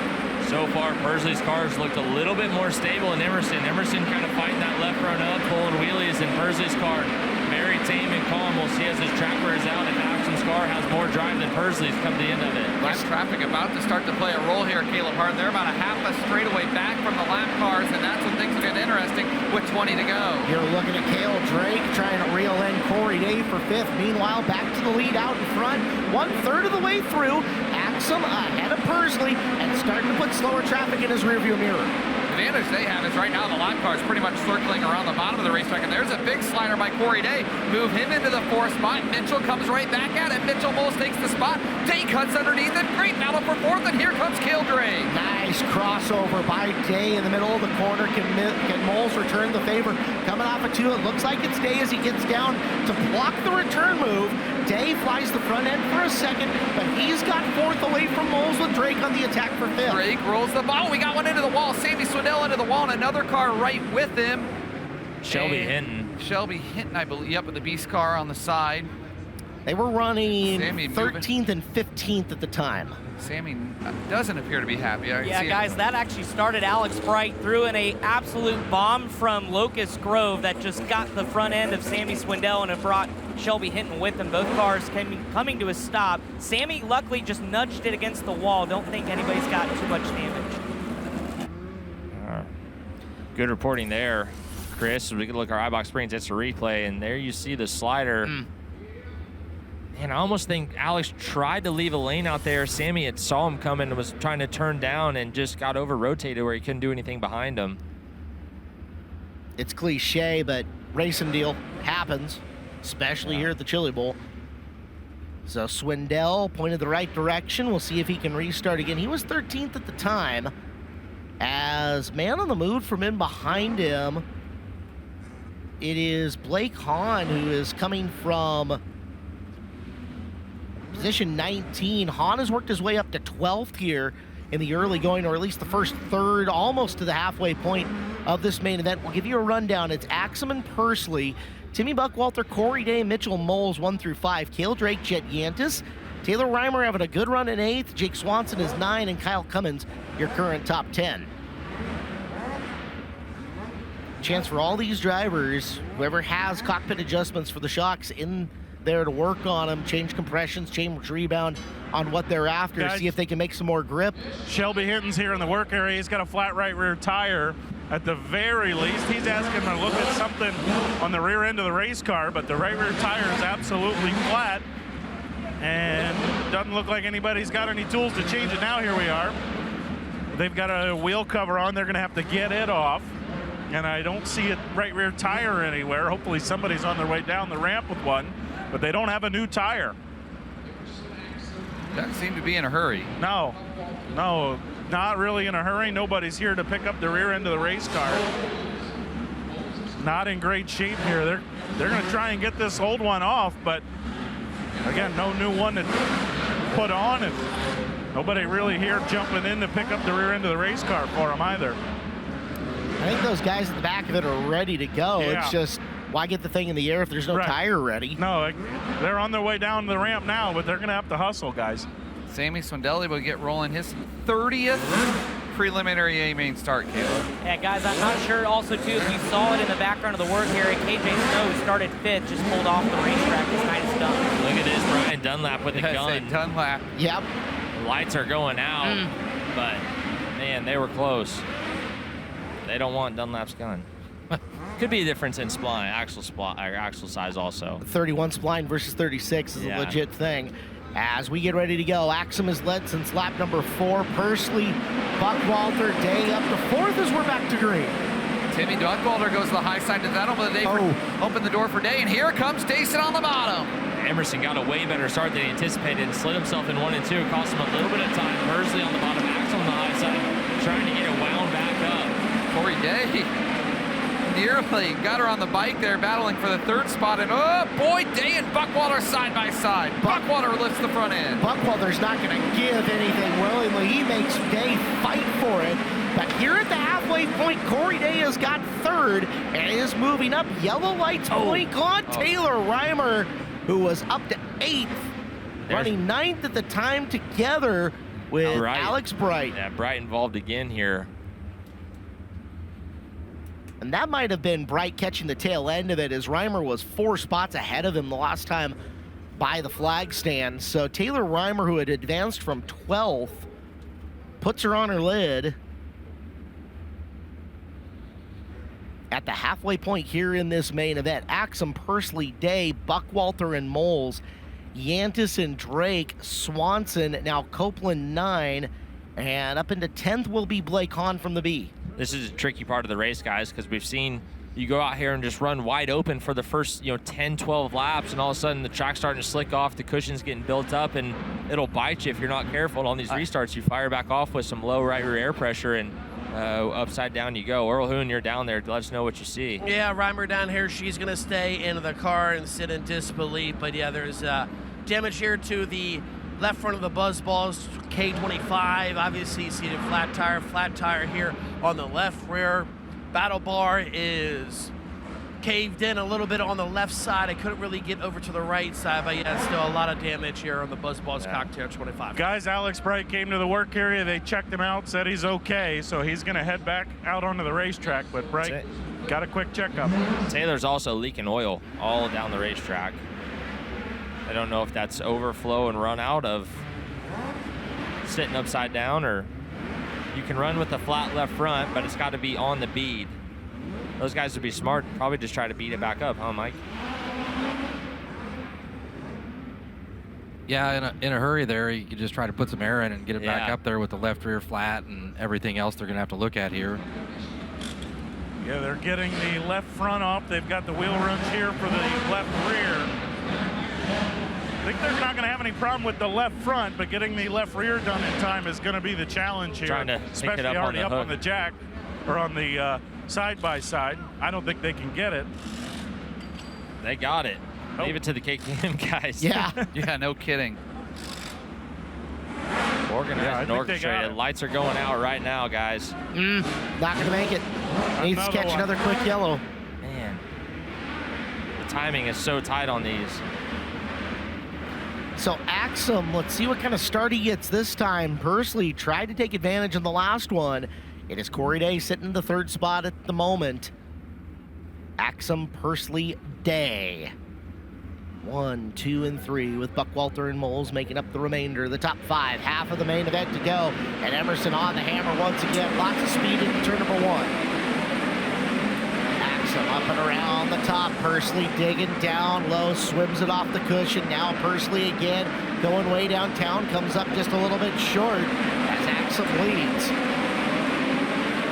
And Corey Day with the mistake last time in 3 and 4 has brought Buckwalter back into the picture. Buckwalter down low. They fly into 3 and 4. Corey Day protects a slide draw. Buckwalter going to have to move down the front stretch. Is it just me, Clinton, or are they tiptoeing? This track doesn't seem to be really providing a lot of slingshot off the top or the bottom at this point. No, that cushion's getting really hard to get a hold of. There's not a lot to lean on with forgiveness, and if you bounce off of it wrong, it's going to bite you. Pursley tries to rotate the car a hair earlier in the corner as he's chasing Axum. We are 19 in and 11 to go this time by as Axum looking for the prelim night win and Pursley trying to play spoiler. Pursley closing in on him a little bit. Keeping steady at about 2 to 3 car lengths. Emerson looks better down here at this end, though. Yeah, our pace is slowing down a lot, and it's hard for Pursley to get right up behind Emerson without getting tight. Just something about when you get up in behind a car like that, your points move on when you're trying to get the car set, and what you're trying to do is difficult. Axum added a lot of pad that last time around as down on the bottom, rolling for the B main. We've talked about him a couple of times. It's Blake Hahn who is moving. He slides Yantis back a spot. Hahn is up to 7th from the B main, and he has got Mitchell Moles lined up for another spot if he can get to him as he lane changes to the top. Blake Hahn jumps to the high side now. Will go after Mitchell Moles. 2-3 car lengths separate them down the backstretch. Here comes Blake Hahn on the high side. Blake Hahn making hay, and the sun is shining on the 52. Needs a caution as he has got about as much speed as anybody out here at the moment. Driving up and around moles and into at least a B main start for Saturday as we're down to 6 to go. Pursley's getting really frisky with the cushion, guys. He was right rear above it last time, down in 3 and 4. Corey Day rolling bottom, something you don't see very often. Day trying to use the bottom to pace him as we're down to just 5 times around the expo left. It's a mile of racing to go. Blake Anderson and Emerson Axum just a little ways away from glory. And Jason Pursley, at this point, you can't push too hard because you're sitting in the final A main spot. You can't afford to lose that. It's Boyd, thick lap traffic, but right on the bottom of the racetrack. And Emerson Axum, he's pushed that lead to nearly a second with 3 to go. Yes, that was a big move by Axum to get past some lap cars down the front straightaway last time. That opens up breathing room with the mistaken 1 and 2, though. Pursley's going to close in. This one's going to get good. Into 2 to go. He's got to hope those lap cars continue to play nice and sit around the bottom.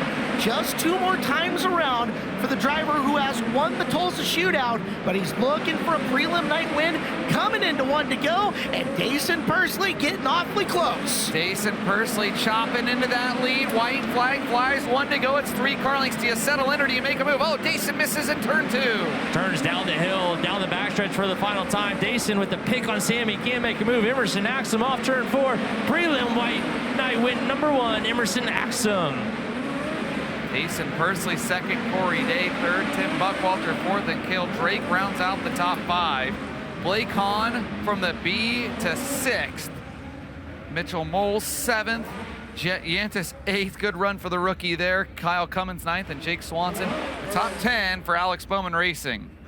Guys, we talked about it. The guy to get to the lead early was going to be important on this racetrack, and I think that was it. That was going to be tough to make any moves or pass, and Emerson Axum did everything he needed to do at the start of the race to get that lead.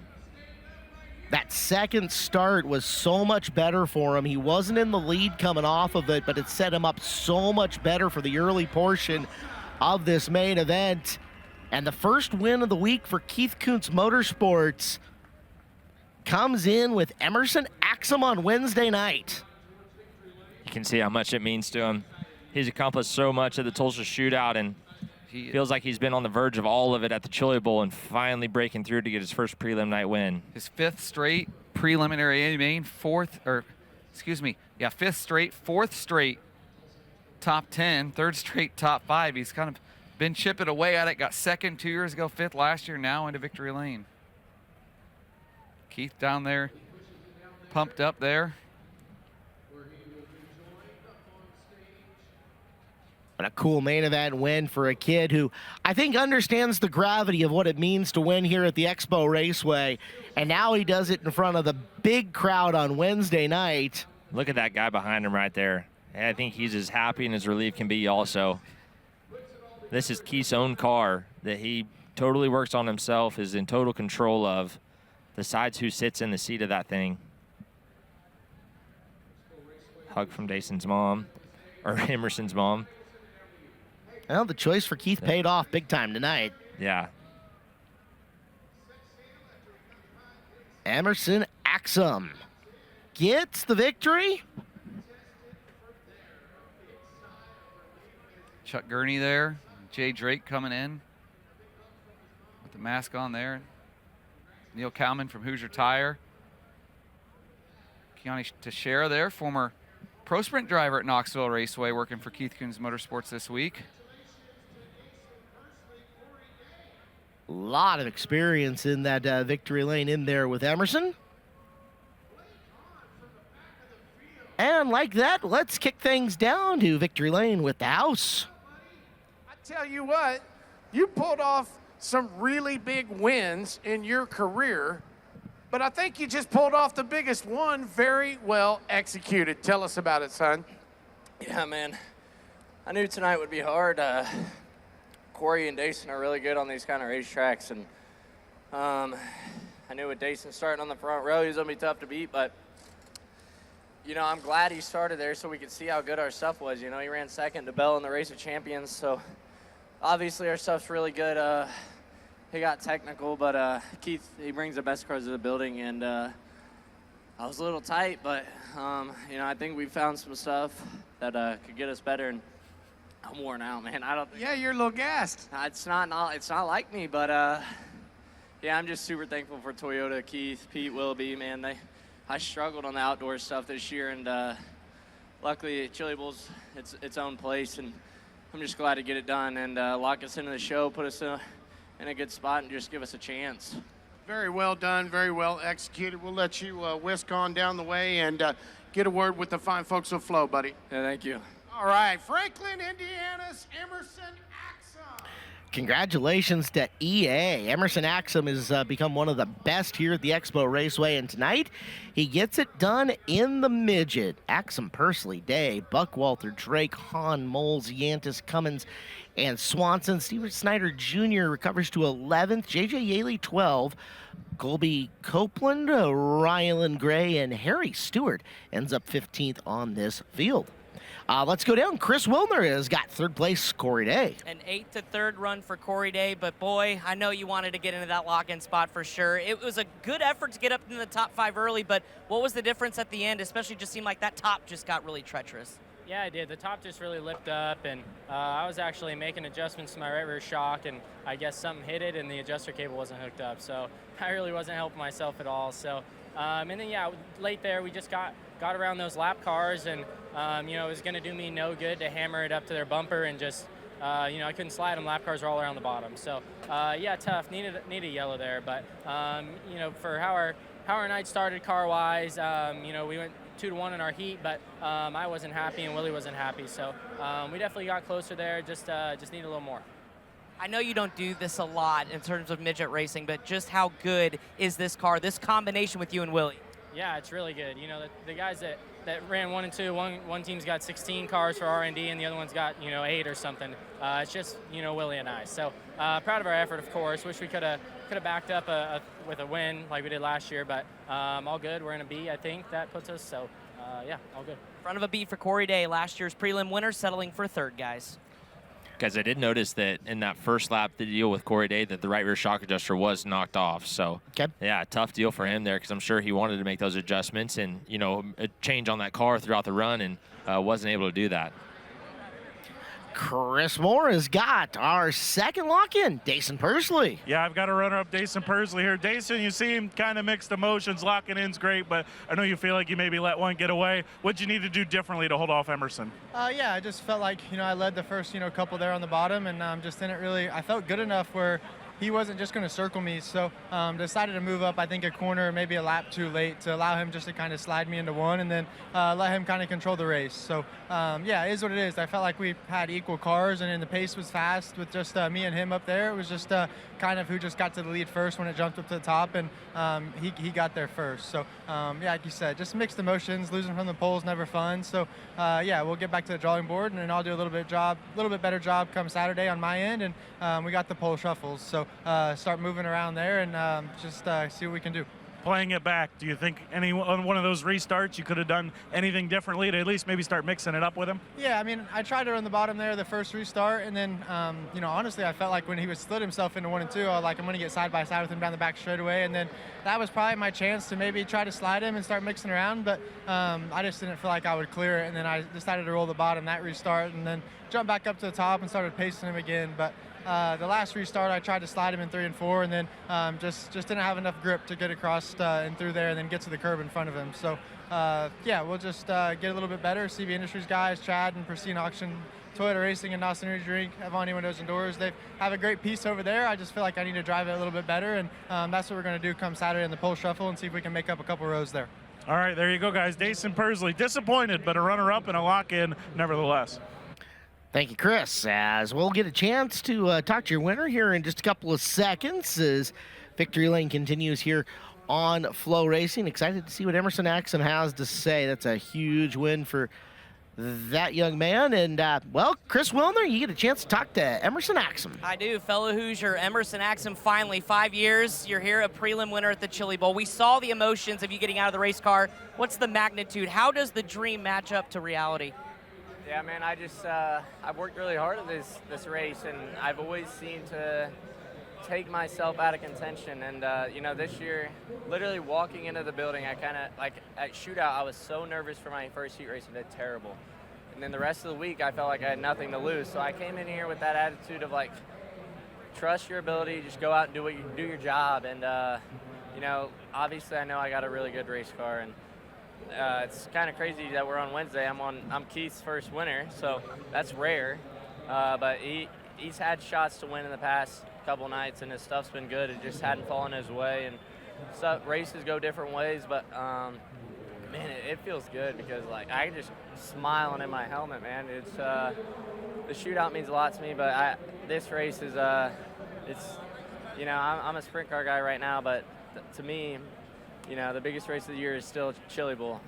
So I'm just glad to put ourselves in contention.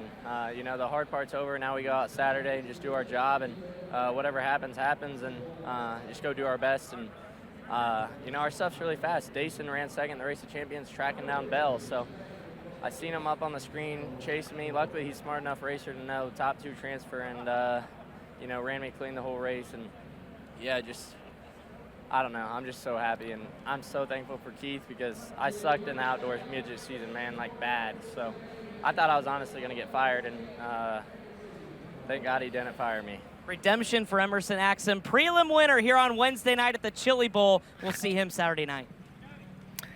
Cool deal for Emerson Axum. Let's take a look at how it all went down, guys. Start number 1. A lot of the story going to get told here is down the back straightaway. Pursley, Buckwalter beating Axum for second coming into the corner, but this whole first one would not stick, and it starts right about here. Into the wall goes Steven Snyder. KJ Snow goes with him. Knocks off the right front shock adjuster in the process for Corey Day. Start number 2 looks a little similar, but Axum a way better run into turn number 3, and his pursuit of Dason Pursley comes forward right here. It is Axum and Pursley gunning for the lead. Pursley leads laps 1 through 3. Axum leads lap number 4, and that was all she wrote as far as lead changes go. You go back to that first start, Dason Pursley definitely wanted to see that one stick, as there's Corey Day picking up a spot, and Mitchell Mole's impressive, and here's where things change a little bit. Sammy Swindell, Shelby Hinton right there. Into the midway portion of the race, Axum, this is the start where he got up, slid himself. Pursley thought he'd have a chance to go around the bottom, but a nice recovery by Emerson to hang on to that top spot. As you're watching Day now move into the top 3, duking it out with Timmy Buckwalter. He'll pick up the spot right there. Another late race restart coming. Axum up on the top, Pursley down to the bottom, and that is exactly how it'll stay. Axum and Pursley 1 and 2 once again. And the bottom just didn't seem to have quite enough speed, Clint. Yeah, it just was never quite there in the feature tonight, and we saw guys making time down there, but it just was never the dominant preferred lane. If you could go up and get around the top side of the racetrack, you had a little bit more speed. Hard charging Blake Hahn, the yellow 52 you see right there, goes from 19th to 6th. Traffic plays a factor late, but not factor enough. Emerson Axum takes the checkered flag here on the Wednesday night portion of the show. Axum and Pursley, a lock-in for Keith Kunz Motorsports, a lock-in for CB Industries tonight. Their first 2 lock-ins to the pole shuffle of the week. As down in front, Keith Kunz taking pictures with Emerson Axum.